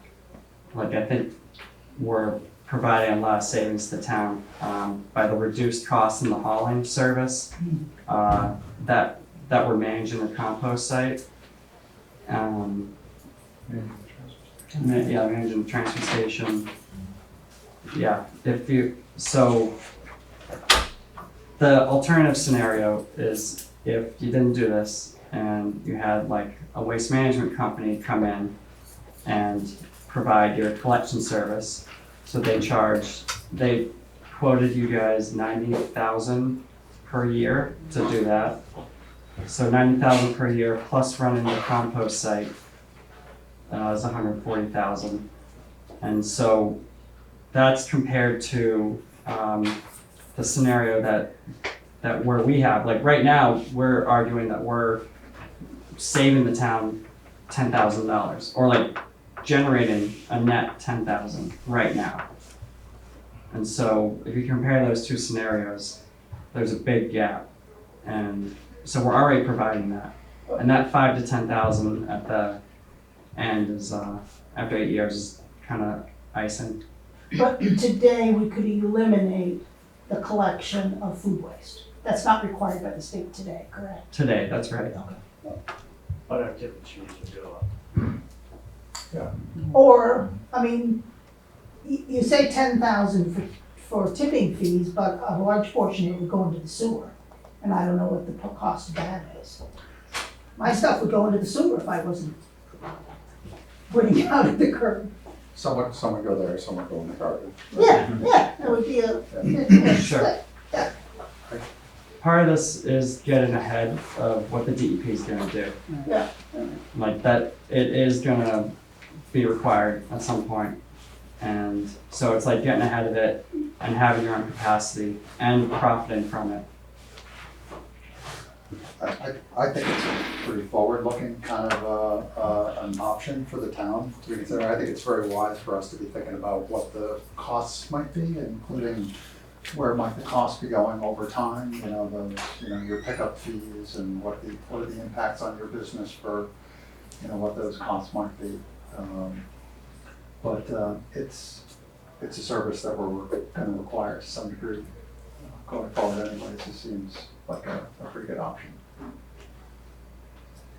Do you have other models like this that are working, or is this the first one that you guys are doing? And maybe the follow-on to that is, do you have quote-unquote competitors who are doing this that you've been following or emulating to cut the corners, so to speak? So no one else in Massachusetts both does collection and the composting. So we're unique in that. Yep. And we don't have other sites right now, but we're trying to open them, like Chuck Field's phone calls from other towns sometimes that we're talking to open other compost sites. Because we want to do a distributed model where the regional food waste can go to a local site and be mixed with the yard waste to make a beneficial product. Chuck, you've spent some time with Andrew on this project so far. Do you have any thoughts, comments, concerns, suggestions regarding this project? I have a couple of thoughts. I would say, Andrew did a great job explaining where we are to date. One of the things that I would recommend, and I'm sure you've heard it from Greg as well, is that the current operation, in my opinion, is not sustainable at School Street as is. And that is regards to some of the neighborhood complaints about odors and nuisance, whether it be seagulls or potentially rats, which we have not found on the site. But so in my opinion, something needs to be done in some term. And so this is kind of something that was already being developed as, since I've been here, those complaints have come in. So I think there's something to be said for trying to, turn this beneficial use and relocate it as is. And I think what we were trying to mitigate with those complaints is what this project is, the odor and the bringing the waste inside.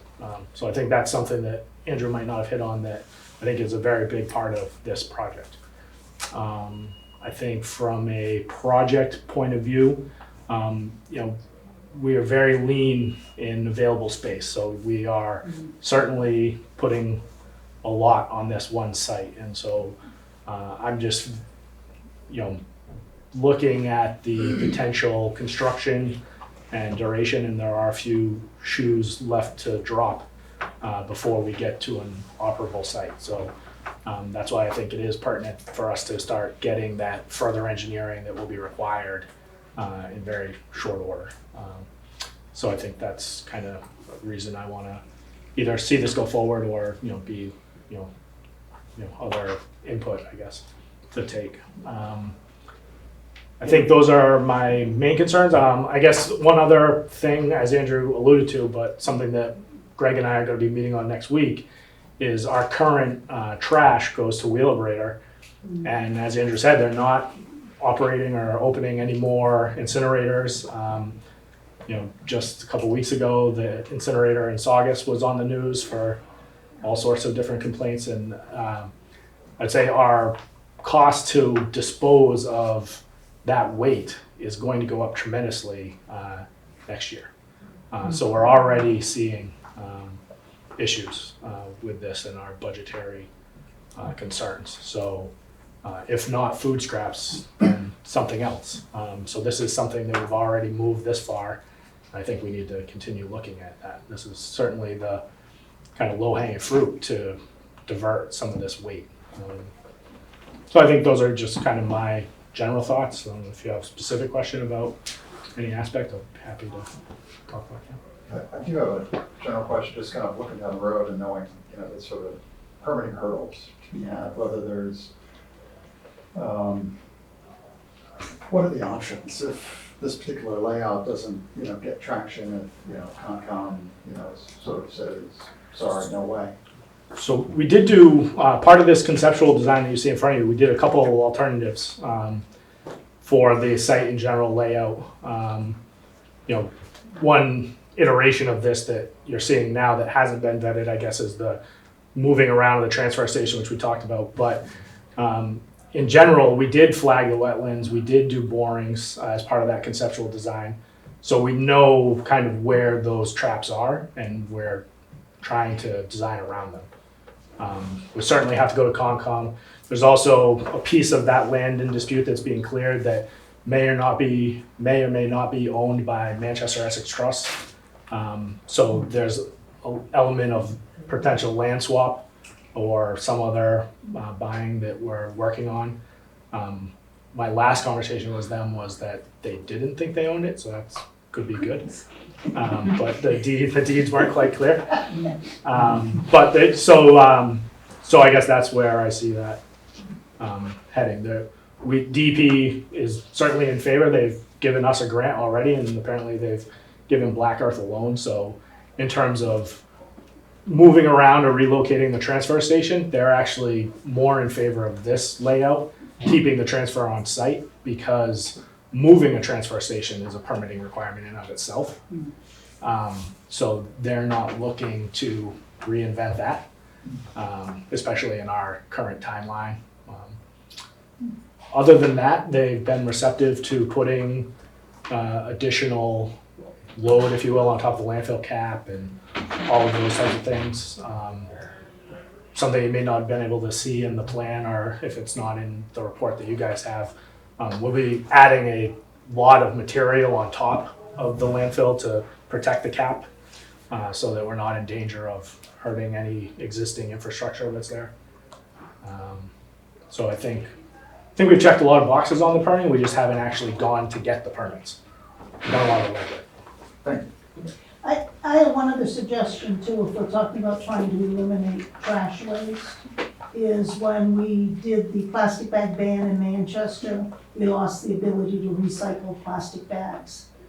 And if there's a way for you guys to do plastic bag collection, that would be helpful, because that's the majority of my trash today, is plastic bags. Yeah, I agree. I Newspaper bags. personally collect film waste at my house. Yeah. And like, I don't even know where that stands anymore. Yeah. Like whether they want it or not. They definitely don't want it if there's any like food in it. So, I mean, I'm all for that, but I just don't even know where that stands at this point. But yeah, we're also trying to pull out the textiles. So we have like textile collection in town right now. You can put them out with your green bin. Because I think textiles is the next after food waste as far as weight in the trash stream. So freeing up the School Street site, some of the options, we talked about DPW resources up there. With that site completely freed up, what options are there for you up there? I think there's potential to put all of DPW operations on that site if it were available, at a cost, obviously. I mean, I just saw in the Gloucester Times that the Rockport one was 12.5 million or so. So I don't know, where the numbers are in your minds, but yeah. So there's certainly that. I think in the short term, we're just looking to stage. It'll be to continue the compost operation as is until the other site is up and running, and then as we move their operations off of that site. It'll just be a staging area, probably be a pipe graveyard. We already still operate up there when we have water main breaks and material that's being taken from other places in town. We have a little section of that area, so I guess long term, I don't know if there's other, in the master plan, if there's more operational needs up there. I know there were layouts that were probably 5 to 10 years old that included all public safety or pieces of it. So I don't know where that stands. I have a point of clarification, which is that in the documents that we received, it said that the operational lease would be 30 years, and Greg, you just mentioned 20. Has this been changed since this document? No, but we've been talking about 20. Yeah, 20 is fine. I thought we were talking about 30. 20 with an optional 10-year additional. Yeah. Sure. I think 20 years is the most we can do at a time. And a second, just logistical question, that when you compost organic matter, there's a lot of water that Oh yeah. comes out of it. Where does the water go? So there's two things. One is that there's actually so much airflow and the piles get so hot that there's a chance that we're going to need to add water. In fact, more than a chance. So there's two things. One, so that's where a lot of the water goes. And inside the building, there'll be collection for the processed water. Like part of the concept here is to keep the clean water clean, so any storm water that falls on the site goes off the roof, and keep the processed water in the process. So collect it and probably apply it back to the piles. Or if I can find something else interesting to do with it, then figure that out. Like it's definitely a fertilizer. It's very good spread. Bottle it. Potentially. Compost tea. Yeah. Yeah, I mean, there's so many opportunities. Like organic waste has so many resources to it. Okay, thank you. I was just curious, your utility costs, sort of anticipating 50 tons or 100 tons, you're obviously going to need some electricity and you're going to need some water. I presume those are relatively small amounts, or are they? Yeah. Is this a energy intensive operation? Shouldn't be, no. Yeah, the electricity shouldn't be too much. And the water, we're definitely not taking town water, because that's just A, expensive, and B, kind of wasteful. Right. So we may collect water on site, like off of the structure. Yeah. Or we could find some other water that's not drinking water, but we can utilize that, like reclaimed water or something. Solar panels. Oh, I wondered, does this facility have the ability to take PLA compostable, like food containers or cutlery and that type of thing from businesses in the area? Yeah, That's awesome. just as we currently do at the compost site. So like a big thing, like you mentioned the plastic bag ban. So now that you have compost infrastructure in Manchester, you can now implement other kinds of things. Like you could do away with single-use plastic cutlery and cups and to-go containers. You could mandate that, all restaurants utilize compostable to-go containers. Because people have the green bin, they have somewhere to put it when they go home. So you could do that. Events, you could switch those all compostable, just like we did with the red, white, and blue breakfast. Beyond that, you could switch back to every other week trash and save the town a whole bunch of money for that. Like with the compost infrastructure, you have options. So I guess I'd like to try and move our process along a little bit here. And so why don't we start with, so there's challenges to this project, obviously. There's a couple different categories of challenges. There's permitting challenges, there's logistical challenges on the site. So let's assume for this next part of the discussion that we can resolve the logistical challenges of this site. If we make that assumption, where do we stand with this project? Do we, as boards, support this overall concept as it's been written up in Andrew's presentation, as it's been described here? And let's start with that. You guys want to go first? Has anybody done any due diligence, given that this is an innovative deal, there's nobody else to replace them if it goes wrong, have we done due diligence on them, their capabilities, what happens if they expand too fast? Just because one, we're investing money, you don't have a fallback. And I don't think any of us wants to see something like that happen. So I think it's a reasonable exercise. Yeah, so Andrew did talk in his proposal about fallback positions for the site if his organization fails or. Right.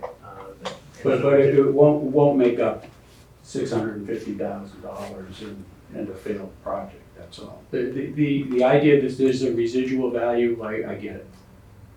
But you've got kind of by definition, Andrew's acknowledged that they're the only ones doing this. There are other composters. Sorry, I'm also an owner of Winter, but the town spending $650,000? Well, the grant is a town grant. Yeah, We so take it seriously what the state gives us too. oh yeah. Presumably you will too, you're gonna get some. Well, yeah, if we put in a $400,000 loan, if we fall apart, I don't think we're taking things back, So that with the $400,000. That's not, again, I'm just saying it would be any business transaction like this. Yeah. To do due diligence on a lessee of 20 to 30 years would be a very standard operating procedure. Yep. That's all I'm asking the board is have you done that? Are you going to do that? And I think the DEP that gave us the $400,000 grant did a lot of due diligence. Well, then it may be easy, but it should be done. So, yeah, I agree. And I would also just guess that if there is $800,000 put in and this whole thing is set up, I know the company would love to just hop in there. So can you just clarify the comment Andrew made? Andrew, I heard you say that no one else hauls and runs a processing. Right, but other people do it separately. Okay, Other people do compost. And would a facility like this, in your opinion, be attractive to someone to come in and operate? I think in so. Mount Holland? I don't know, why not, yeah. Yeah, I believe so. Especially on the North Shore where land value is really high and there's not much land for composting. Is the due diligence that we did, or the state did, is that available? Is it available for us to understand it? I Just don't. to check that box. Right, yeah. Yeah.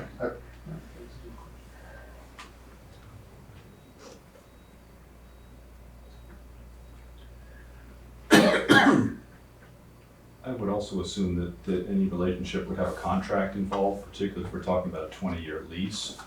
And it's always in the details of the contract. So I don't know if sort of a preliminary contract has been drafted or what that process is, but it always tends to be in the little details that, so that would probably want a pretty good look over. I would even suggest maybe if there was a contract put together, to just be forwarded to the FinCom for a quick look over. So. I presume as a business, they're, insured and, God forbid, some conveyor belt accident, that kind of thing. Yep, we're heavily insured. Does the town vote about a specific contract, or is it about the concept?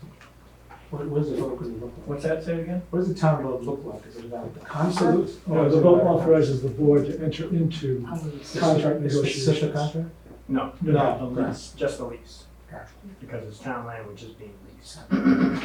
In terms of the contract, setting the land aside, we could negotiate those right now in our regular meetings here. Okay. And because it's waste management, we don't have to go to bid on.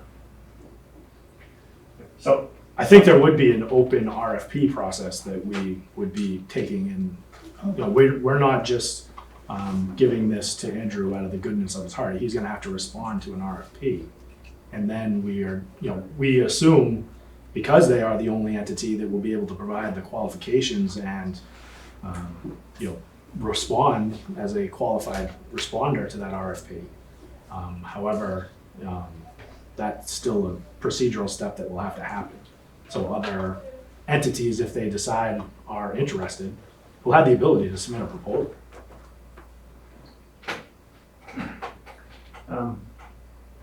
So the list of comments that I've written down here that you've made sound like they are what you would consider things that would be required to be done if we were moving forward with a project. So it doesn't sound like you're saying, no, we don't want to move forward with this project. It sounds like but I just want to be clear, do you support the project on the merits? Yes. Assuming your concerns can be addressed. Yeah. Yes. That's a complete project. And from the Board of Selectmen's standpoint. Yes. Okay, so, to proceed from here, you want the lease to be addressed in the fall town meeting, assuming that we have a fall town meeting. Let's just actually ask that question. Suppose, for whatever reason, we didn't have a fall town meeting. Should ask Greg. So the question basically becomes, could we make this happen starting in April rather than November? What's the impact of that 5-month delay? I don't think there is any. So we've already, the town grant portion that DEP has approved, we've already applied for one-year extension. So that theoretically would end next year. So if we didn't get out to finalize engineering until next April, then I do not see us being able to fill the obligations of that grant in terms of timeline. So we would, at a minimum, have to request another extension from DEP, or reapply for the grant, at which time there would be no, guarantee that they would extend or re-award the grant. Yeah, and they don't award 400,000 anymore. 200,000 is the cap. All right, well then, let's just, for the sake of the rest of the evening's conversation, assume that we're gonna have a fall town. Could you just amend the deal that you currently have with them to buy, if nothing else, to buy some time, but it could include this site as well? That way you're not leasing anything to anybody, but you're doing it in anticipation of doing that if the grant's at jeopardy and everybody's ready to go. I'm not quite understanding your question, Mark. So you have a deal with these people now, right? It You have doesn't a include contract lease. with Black Earth. Okay, so if you wrote on that contract, First Amendment to contract, expansion of facilities, A, B, C, D, E. I think that we approved that lease at town meeting already for the school street site, right? Well, I think more critically, from Black Earth's point of view, they're not able to secure that DEP loan without at least a 10-year, I would say 20-year deal. Yeah, that's true. The DEP loan would be up in the air too. Right. And we could reapply, but we've already applied. So you can't do that through a contract, that has to be through a lease of land. But I'm not trying to make it Because of the money complicated. being invested, it Right, really needs to be a you lease. can do it through a contract and then convert that to a lease. Could have an option. Um, Town could have an option to do it, so Right. through the town meeting. Right, I'm just trying to see if there's a way you can get going. I don't know if DEP would allow that under their loan agreement. That'd be a question to ask. That's why I asked. Yeah, So sort of a simple question, obviously, we're looking for go-ahead or thought on pursuing a lease. Is there also a financial expenditure considered here for matching a grant? And if so, is that in our budget or would we be tweaking that or how does that work? We do not have town matching funds. We have the start appropriated. We have not spent all of it that has been appropriated at town meeting. But the balance of our required match and the amount that we would need to really get going on these final design elements and final permitting elements is not yet approved at town meeting. And what's the delta? Yeah, what's the? What's I missing? believe the town match requirement was 175,000, of which 40,000 has been approved and I have a budget for, of which we've spent around 32, 33. So we have 7 to keep going if I wanted to do something tomorrow, but then we have a delta of around 135, which doesn't have to be necessarily funds, but it has to be matching town equity. So that money has to be approved before the $400,000 grant money can be used. Correct. And those funds are needed in order to proceed with the engineering, or is the DEP loan contingent on the $400,000 grant being received? Not received, but I think it's a reimbursement type grant. So I don't think you actually receive the funds until you spend it. So the issue is that $135,000 delta is not been approved by town meeting. correct. No. And that would ordinarily go drop into an annual town meeting in the spring. But you can't move on any of the next engineering steps without additional funds. Is that what I heard? Correct. I guess I can't make up 135. I could have some discretionary funds. We have other DP grant type funds that are available that I could use, but it's not getting me to 135. So So you would want a supplemental appropriation at the fall town meeting okay. to go along with this. In terms of ensuring the project moving forward and everyone signing off, that really is the other one's advantage. So the fall town meeting would consider a lease component and also a supplemental financial component. Any other components that would be needed on this?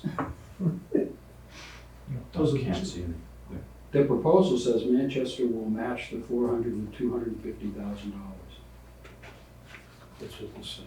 So so our required match is 175,000. Okay. The revised budget, based on the conceptual design that you see in front of you, is relying on that 175, the 400 from the DEP grant to the town, and then whatever loan Black Earth is able to secure. I'm not sure that number off the top of my head. 360.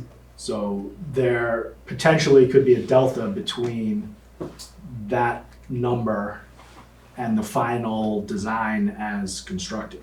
We do not need that component at fall town meeting in my world. However, based on bidding climates and contractor availability and other things, I think it would behoove us all to have a contingency built in somewhere. Well, if you didn't build it into the fall town meeting vote, we have the problem of, we go to the fall town meeting Sure. people and say, hey, we need $175,000 or $135,000. Yeah. And then we go to the Thought we annual already town approved meeting. Oops, we and need say, a little oh, more. we need a little more. Correct. And that's not, That practice should be eliminated. We've been there, done that. We've made some recommendations on that practice. I'm with you. I guess I was looking at the minimum requirement, and so I do not have off the top of my head. I think we're covered, however, and there is contingency built into those numbers that we just discussed. However, it is not a final design that we're basing those numbers on, is my caution. Okay. We don't have a bid on the construction. So it leaves us with, if we're assuming a fall town meeting, actually, it leaves us with a relatively tight time frame for us to vet the financial ask at a fall town meeting. So you guys are gonna have to carve some time to think about that. Yeah, it's a silly question, but typically fall town meeting has been an October event, but could it be pushed to be a mid-November We're event? thinking to November. Give a little more time. We need that for other reasons.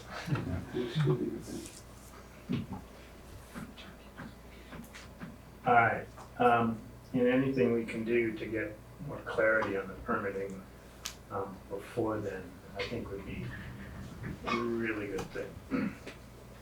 Because it would be pretty unpleasant if we found ourselves dead on arrival on the permitting after we had gone to town meeting, pre-release and allocate funds. I would call that embarrassing. Anything else that we should cover tonight? Craig? I don't think so. All right, so before FinCom runs off, you guys got the late arrival housing authority grant information. That's been sent around and discussed at all? No, yeah. All right, Greg, you want to recap very briefly for FinCom? So they did receive the document, and I gave them a short paragraph on it. So they do have that, similar to what you received in your packet. So the Reader's Digest version is that the Housing Authority has an opportunity, if they so desire, to pursue a new model, and there is a new model, whereby they would team up with a private developer, either for-profit or non-profit private entity, to redevelop the existing housing stock as well as to add additional housing stock, which could be a combination of market rate and affordable housing. So the developer gets the ability to develop some market rate in exchange for upgrading and maintaining the existing housing authority housing stock. The grant would be up to, for our case, for all cases, it's 80,000, I believe, per unit, which translates to a little over 5 million that we would be eligible for. When I say we, it's the housing authority that must apply. But obviously, if they have your support, that is helpful. So the next steps are for the housing authority to meet, they're meeting Thursday, to decide whether or not to proceed. If they decide to proceed, the next step is to craft an RFP, get an RFP out on the street to solicit proposals from developers. They would choose a developer, and then working in partnership with that developer, they would put together a proposal to submit the grant application to the state. By December 11th. So again, time is short. However, there is a couple of years after the December 11th deadline to get all the elements in place. Final contract, the final bids and specs, and actual pricing and other financing that may come to play. There's a couple of years to do that aspect of it.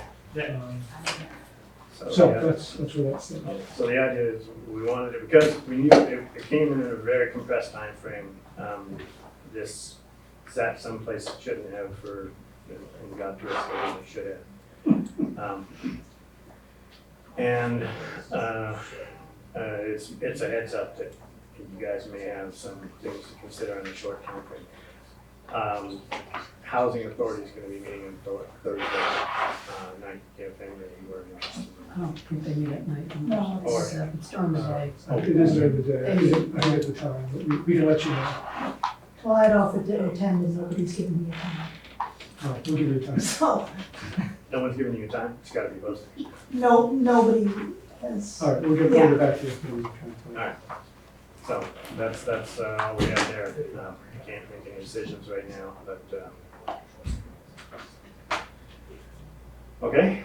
Yeah, before we go any further, I'd like to thank Andrew for coming in and Yes. Yeah. doing this it's presentation. It really helped to clarify some of the questions I had about this proposal. Yeah. Yeah, thank you. It's a pretty interesting proposal. Yeah, and feel free to reach out to me directly. My contact info is on there.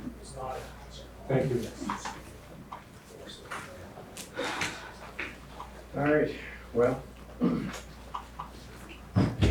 I think we're done with the finance committee section. Done with us. You're done with us? Everything's on your order. Is the room down the hall empty, and can we go down there? So if Concom is done, it's empty. If they're still meeting, it's Not empty. not empty. Otherwise, It's empty, so in the spirit of proper posting, if anybody comes to see. right, we'll direct them down the hall. Send them down the hall? Yeah. Great. Thank you. Thank you very much. Thank you very much. Hold on, thanks, appreciate it. Yeah. Yeah. Thank you. All right. Thanks, Mark. Thanks. Yeah. Thank you. Yeah. Very interesting. Alrighty, well, thanks for coming in, Andrew. Yep. And, we'll be in touch. Can I get the USB? Oh, yes. That's great. Thank you. Good night. Night. In the interest of mental health, I want to chew through the consent agenda and correspondence to town administrator and the staff.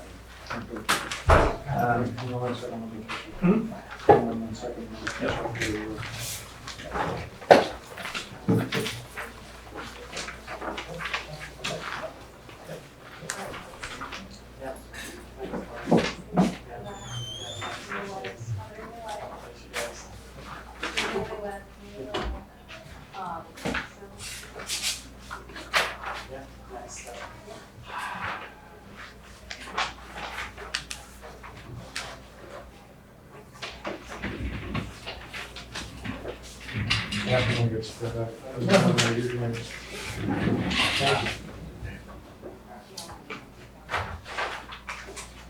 Ready to go? Yes. Okay. So the consent agenda has a filming at Tux Point.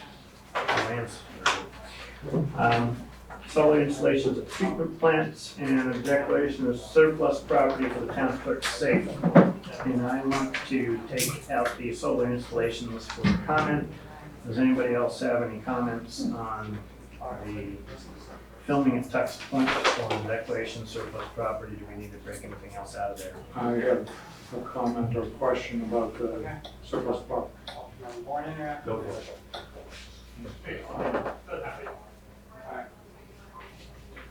Basically,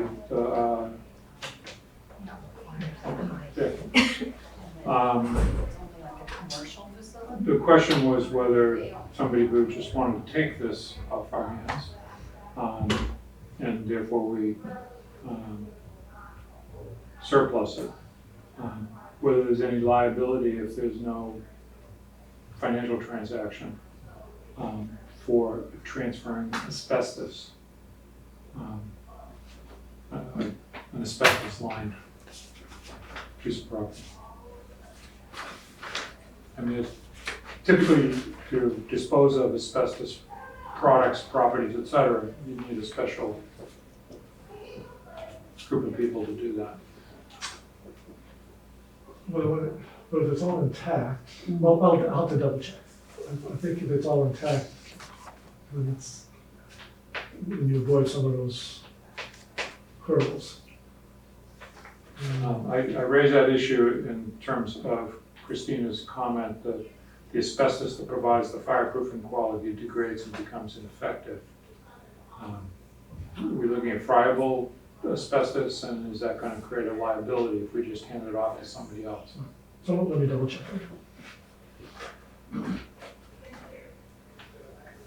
So if we're double checking it, does that mean we are not going to? Yes, just take And I think it you can still declare it surplus, but it's a question of how we out, how we handle it after. how we might handle that The handle. transaction. Yeah. Yeah, okay. Thank you. Okay with keeping it in? Yeah, we'll keep it. Filming with Tux Point, people are okay with the proposal that was put out? As long as the police detail is mandatory. Yep. All right, so I will ask for a motion to approve the consent agenda without solar installations. So moved. Second. Any discussion? All in favor? Aye. Any opposed? All right, solar installations. So the only concern that I have about the solar installations is it's not that awesome a deal. So the term of the contract is like 20 years, and the total benefit, should have added over before, is relatively small. Yeah, it's about 100,000. So we're looking at, It's $5,000 a year. yeah. We're always looking for ways. Hmm? I mean, we're always looking for ways to conserve and save money. I don't see a significant downside to it. I was expecting to get more out of it. I just wonder if there's, when we put together a project like that, or allow a project like that to be installed, do we end up generating any implied cost to the town just because the thing is there on our facilities? For that thin of a margin, is $5,000 a year gonna get overtime? So your biggest risk is if you have to do something to the roof, and therefore you have to spend money to remove the panels to get to the shingles. So they always look for new roofs before they install. So we do have a brand new roof on the water plant. So that's the one thing I would worry about. In this case, it's not as good as you can get. No guarantee, but you're right, the margin is small. There's not much room for something to go wrong. So your recommendation is still to move ahead with the water treatment facility now? And we have some more to look at for the wastewater facility. Right, I'm fearful that we have to first do a new roof on that, Right. on the sewer plant. Well, have to do a new roof if we want to pursue this, but we might not necessarily have to do a new Correct. roof right now. Correct. And then That it new just roof on the doesn't sewer make plant sense. is probably 8 years away. Yeah. Otherwise. So it might be a new sewer treatment plant. Correct. Correct. Solar panels. Which would come with a new roof. Yeah, And then we could have Or solar maybe no panels. roof, maybe they might send it over. exactly. Right, so there are, in my mind, there's enough question marks on the sewer plant to not move forward. It's a loss. I mean, I wouldn't. it starts out with a big loss and the purchase power agreement is significantly higher Right. at 19.2 cents per kilowatt hour than we're already paying. It would take years to get to it. When you look at $5,000 a year in one, this one's $500 a year if the price of electricity is inflated well above 20 cents a kilowatt hour. I think there's no consideration at all For the sewer treatment. for the sewer treatment. And where did Meat land on this? Or did Meat actually, were they able to engage? They haven't engaged, well, they basically blessed the project going forward without diving into the. They basically authorized one of their members to pursue it, and Eric's been working more directly with me than to do it. So we can go back to them certainly, if you like. What's the deadline for approving? We should approve it by the end of the month.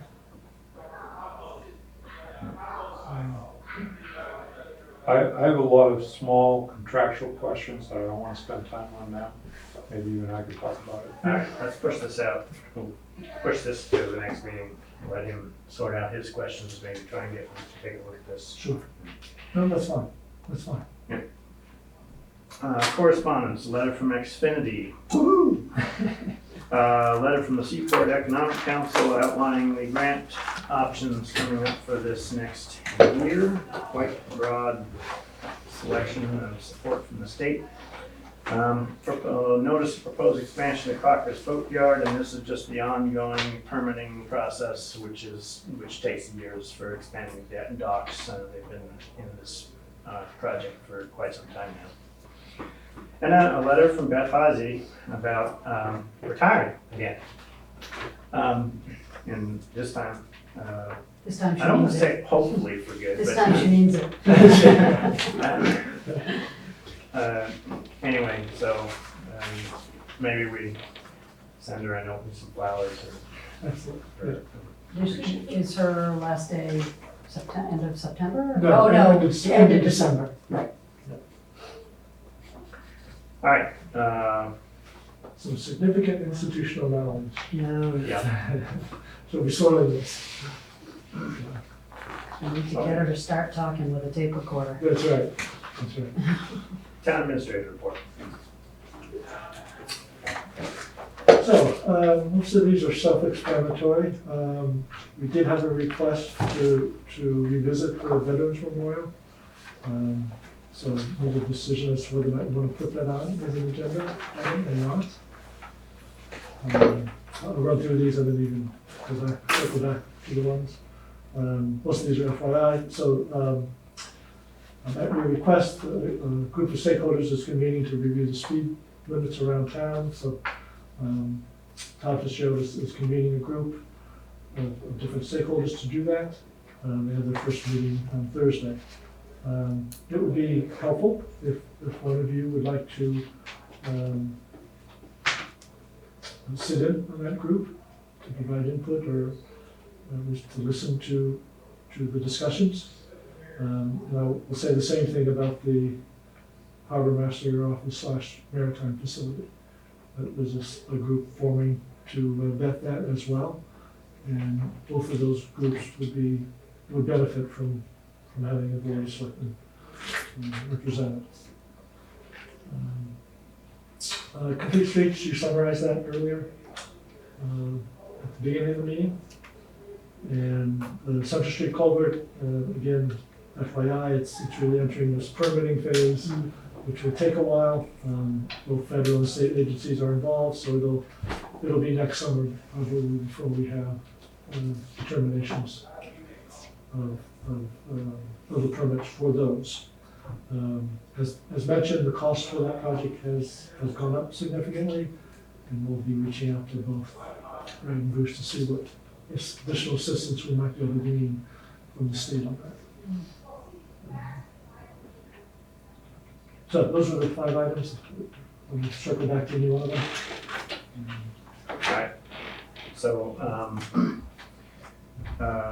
from the chair's position, I looked into this request a little bit and some of the history on it, the details of the history, and that's included in the town administrator's report.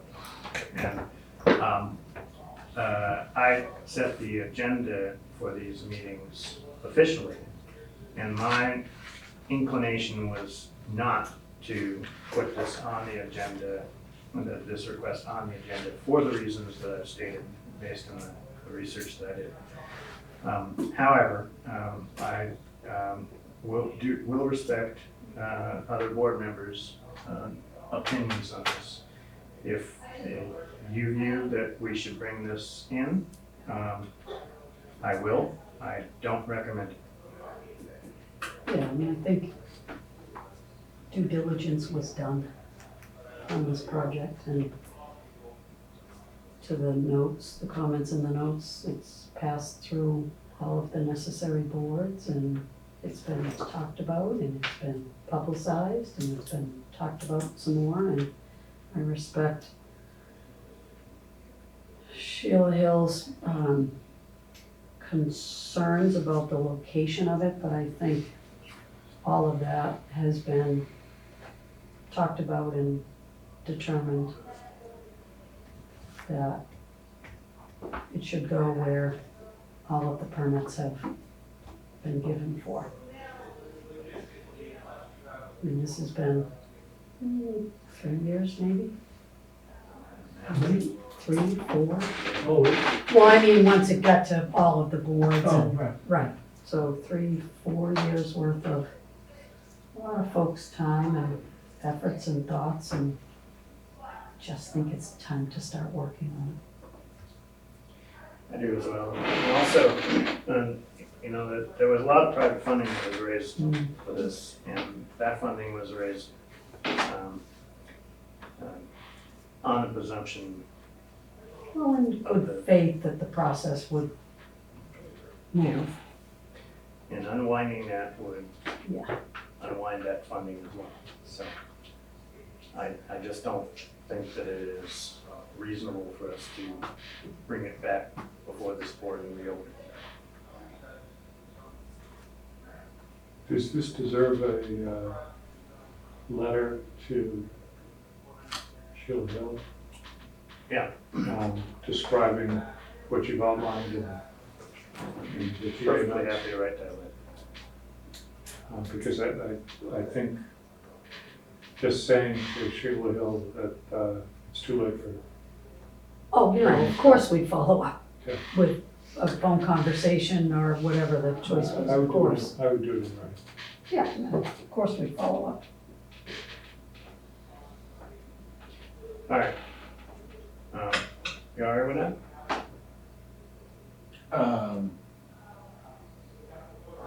I think my issues are with the broader plan of the space, and so I guess that's not what Okay. Is that it for the town? You could write a letter to Arthur as well.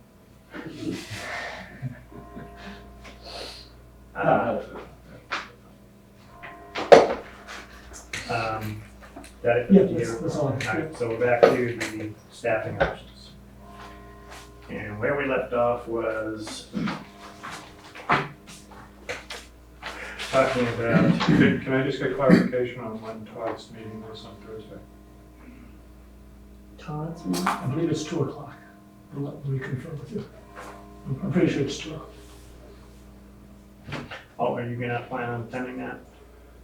Well, I was just looking at my schedule on Thursday, and despite the fact that I don't have to work as hard as you guys all have to work, I'm booked to solve it all day long. Plus, I want to get to the housing authority meeting, and I'm not sure how I'm going to do that. Yeah, I'm actually scheduled for the harbor master, there is a harbor master meeting down at 3 o'clock on Thursday. Is that for the, Project. Oh. With the, That's for the location of the, yeah. And I was planning on going to that, so I'm, would you just keep updating us on what those dates are? So are you the representative from the board on the Maritime Harbor Master? I will plan to be, unless there's objections from the board or somebody else wants to do it. and in regard to the representative on the speed limits, I will try to be, but it depends on the housing authority issue, which is, I think, more. The speed limit group will keep meeting and the housing authority is going to make Well, some right, decisions. right. All right, let's go back to the staffing discussion. And shall we just limit ourselves to 20 minutes on this? And in those 20 minutes, can we get to a conclusion? Yeah. All right. So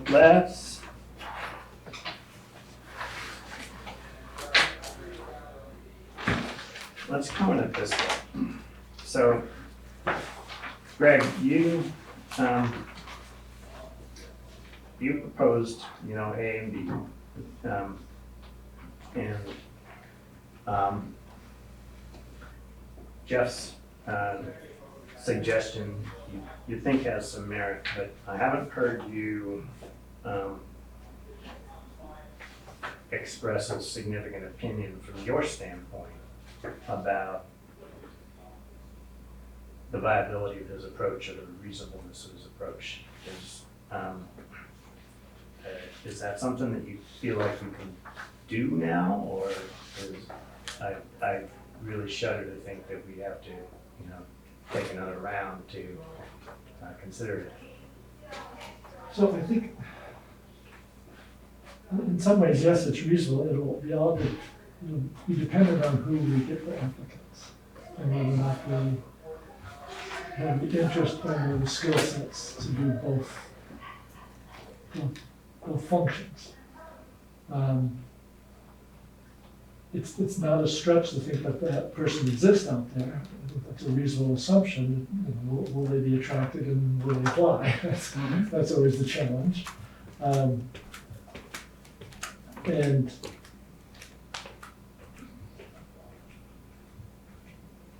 you can also train. So we do have the option of utilizing, again, a consultant while we're ramping up. If say we advertise for the combined position and we feel like the person has some great skills in the clerking, reception, sort of admin function, but need some more training in the communication piece, we could team up with the consultant to fill in until we get that person trained. The communications piece was the one that Right. So we got to, and we talked about, and we approved at town meeting, and that's, so many of all of our conversations come back around to communication. the communications piece. What I don't have a strong sense, what I really don't know until we try, Do we put it out there? is whether or not we'll find that really good communication person to work at those limited hours. I don't know that. We won't know until we put it out That's there. right. And we perceived and created the concept to be a part-time position for the communications outreach piece to get us started. And that's where we're at. That's to get us moving in the right direction in the communications piece. So, And I just think we need to advertise it and collect the resumes and hire someone if the resumes prove out a person to fill it. So just, not to overcomplicate this, and I hate to add other factors, but with Beth's retirement, you do have the ability to combine those two positions. Are they logically combinable to get what we need to Not get the for the communication, I'm talking about the building inspector clerk with Yeah. with the admin clerk. Yeah. Those How two, many hours is the building inspector clerk? that's 16 hours. Right. So There's 16 hours already there. We go hire another, we hire a person to do those two, a full-time person Right, to to do those two clicking. those two clerking positions. And a half-time to do the communications piece. Yeah, I will say that Beth retirement did kind of add an ability of flexibility here. Correct. That we didn't have the last time we talked about this. Correct.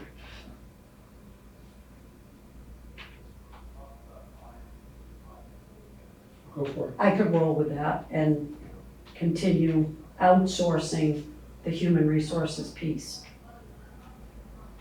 right now.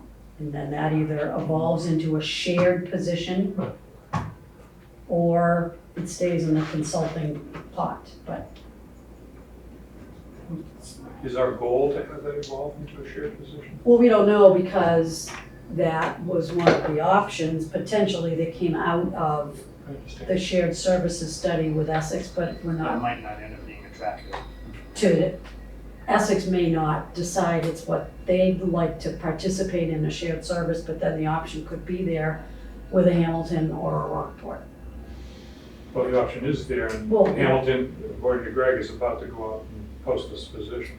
Yeah, so, but we haven't negotiated the details yet, and it's quite possible that we get into that with Hamilton and go, nah. But are we telling Greg, go ahead and try and negotiate those details? That's what we need to get to. Well, yeah, that's my, Well, if we've agreed that it's a outside service somehow, then I would say, my opinion is, yes, pursue it and see exactly what it is Hamilton is, What outside options are? what are they best option? talking about? What are they talking about? Down to the brass tacks, and then which one works best for us? Okay. The continuation of the consultant that we've been working with, or flipping to a shared service with Hamilton? I mean, because I think, I'm not putting words in everybody's mouth, but I think we're all in agreement that we want to keep the HR piece outside right now. Right? yes, Okay, I'm neutral, but okay. you guys definitely have a strong opinion on it, so. I think it I needs think to we be need to learn outside our way for more into personnel that. I think reasons. the issues that you outlined are true. I also think that, I'll just speak for myself, I'm not convinced that we know what we need to know beyond knowing that we have a need for HR Yes, services. I don't know. fair, so we need to keep how to it, fill that. so we need to I'd keep it rather use outside right now. consultants to fill the need and learn Mhm. than to Yes. hire somebody and be Yes. stuck with somebody and Yep. not necessarily That's a know. good comment. Yep. That's a good- So logically, it follows then that we are coming down the incremental approach option A Mhm. as the recommendation.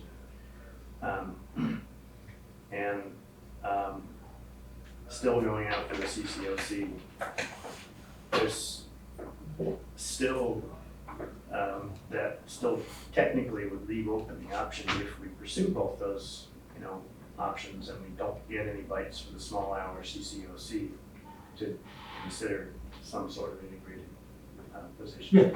But right now, we're gonna go with the halftime CCOC or the 18 hours of your proposal. The part-time CCOC.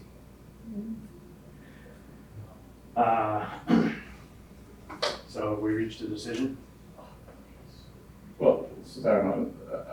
I agree with the communications, I agree with the HR. The clerical, if that's Heidi as Well- an option, that's great. I'm still lost on the piece about the escalation of Plus, the assistant town administrator, or whatever one will call it, whether or not that happens in some condensed, abridged form as a step fill, or whether actually it's brought to town meeting as an ask of the town fund.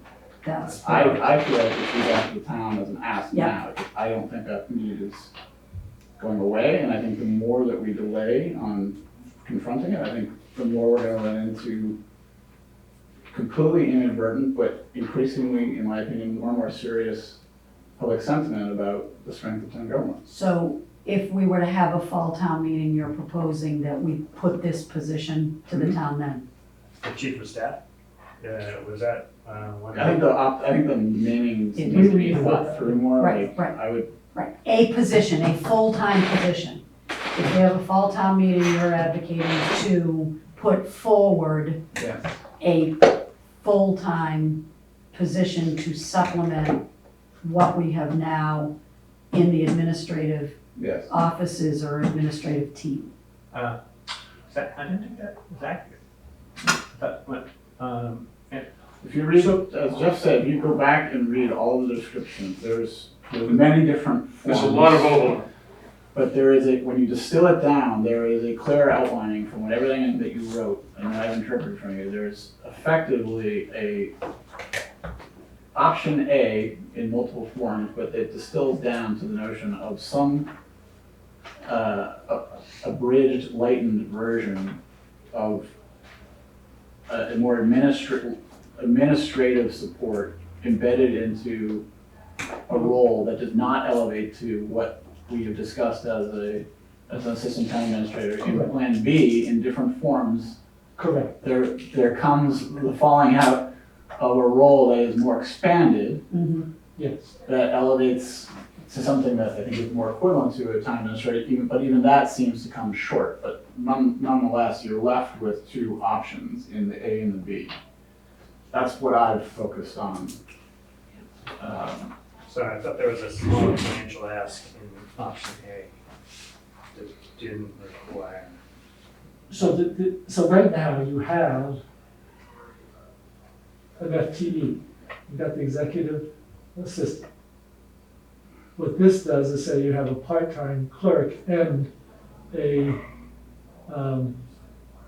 bolstered executive assistant / chief of staff or some other title that is more strategic than pure clerical.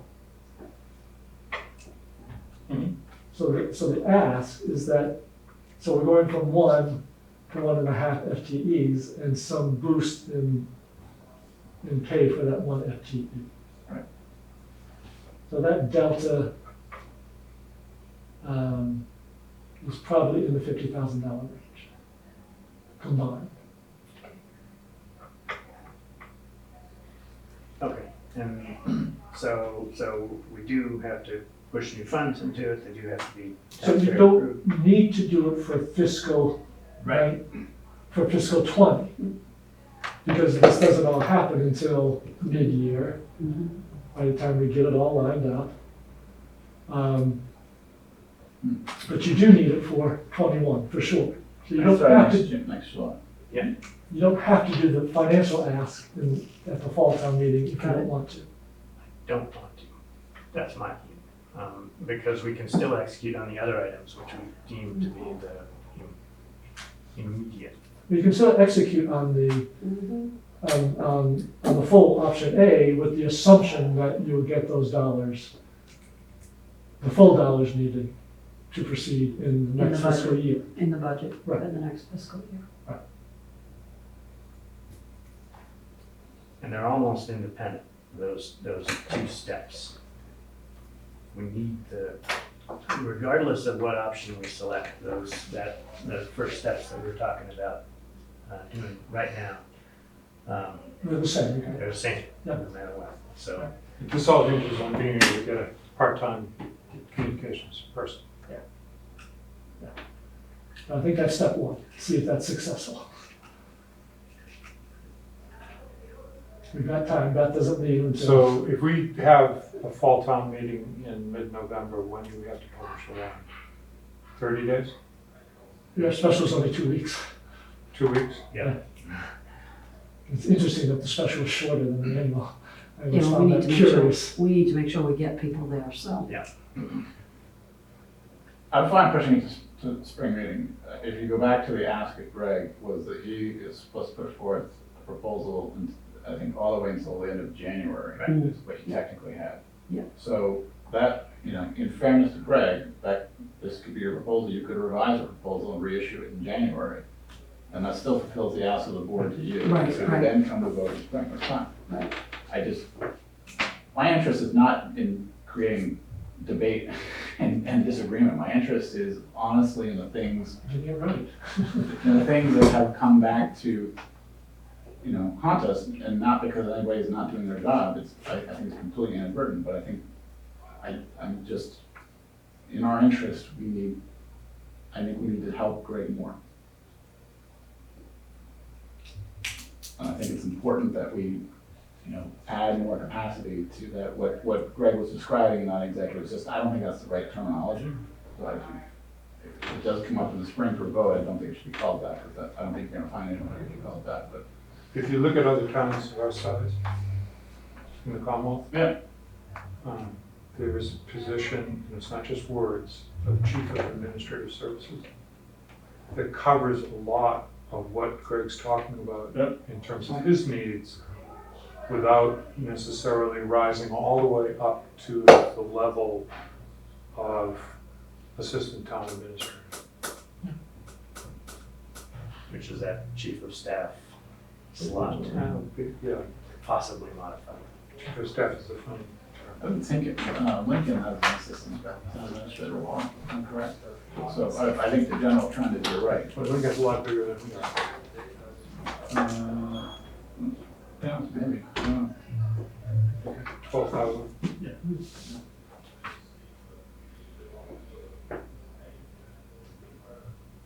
All right, I think we're at a reasonable conclusion point for tonight.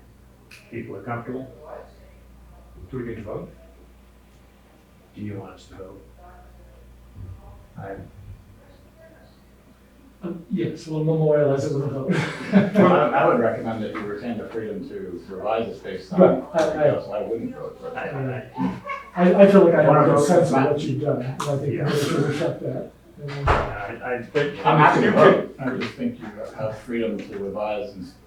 I think wording a vote and try to actually memorialize it would be pretty difficult. And then later on, it was. Fair enough, I'm fine. I appreciate all the input, and I think. It also prevents us going back to revising again. All right. I would ask of you, Greg, if you could pull from the 3 positions a description of, just for the sake of differentiating a Chief of Administrative Services, that covers what you need. Yeah. Okay? Again, I'm going to reiterate this without rising up to the level of Assistant Town Administrator. No, I'm happy to do that. Because there's a real difference between Assistant Town Administrator, Assistant to Town Administrator. Correct. In terms of responsibility and what responsibilities you really see needed to be able to function better in your job and have the support that you need. All right, so I had one other comment to make, and that is, I saw an email fly by about Christmas by the Sea. There's a meeting Thursday at 5:30 at Cala's with, I think, the chamber. I forget where it came from. Anyway, if anybody's interested, that meeting is gonna happen there. They're just gonna be talking about how they're gonna be organizing the Christmas lights. I got nothing else. Anybody got anything? What, I'm sorry, when is the meeting? 5:30 Thursday at Cala's. Okay. Sonia, do you think What we it say? would be wise for someone from the 375th to try to go to that? Yeah, no, I definitely do. Yeah. When we said town meeting potentially in mid-November, is it the week of November 4th or November 11th? Well, that's Veterans Day, that Monday, so And that's it would have to be Tuesday or Wednesday. I'm just saying I'm that's. away the 4th, that's why I have to be in Orlando. Not that I would dictate town meeting, but I just. November 4th, November 5th, So- or November 12th, one of those, yeah, no. So how do you feel about a non-Monday town meeting? Well, I'm just saying, I was just saying, Monday the 11th is technically The the holiday. holiday. So it's either, And I don't wanna get too close to that, no, Thanksgiving's later though, isn't it? Yeah, but Yeah. you just don't, from experience being in a school, people start leaving. Yeah. So I mean, So do it the week of the, we're locked in, we You do it we for gotta do 12th? it somewhere, it's the week of the 11th. yeah, so, okay. Yeah. Oh, you mean not the 18th? Yeah, yeah, No. absolutely not, no. No, Yeah, I'd say the so the latest. 12th would be the latest perhaps. Yeah. that week, either Are you the going that whole 12th week or of the 14th. Yeah. I mean, I don't dictate time, maybe I'm just, No, if we can accommodate, we should try. I don't wanna be the. Well, I also think, the guy that. well, no, but I also think, the compost, Andrew did a great job in his He did a great job. presentation, As but much time as they can. there has to be possibly have, time Yes, for people to understand all of this, and Right. couple so weeks. if we know we're not interested in doing it the week of the 4th, then we back into the week of the 11th, so you either go Tuesday or Wednesday, I don't know what setup, I don't know if you wanna do Tuesday, if they could get the space would we use the auditorium probably? No, it's not available because of the construction, it's become a classroom. Go to the high school, Oh, we'd use the high school, yes? It would, I would think you should talk to Alan, cause he has some other feelings about that space, Yeah. just in fairness, so you ought to talk to Alan. My point was, if there's any setup that needs to be done, and we were gonna do it on Tuesday the 12th, the buildings aren't open on the 11th. Right. To do any setup, that's all I was thinking about, cause I know we ran into that, and they had to open the buildings. Yep. So, and Alan should weigh in on its location. Is there any uptown school street striping? I thought it was gonna be done by now, so. Yeah. I will have to double check why it didn't happen. What'd you say? We'll strike it next year. Okay, motion to adjourn, so moved. second, all in favor? Any opposed? Thank you. Yeah.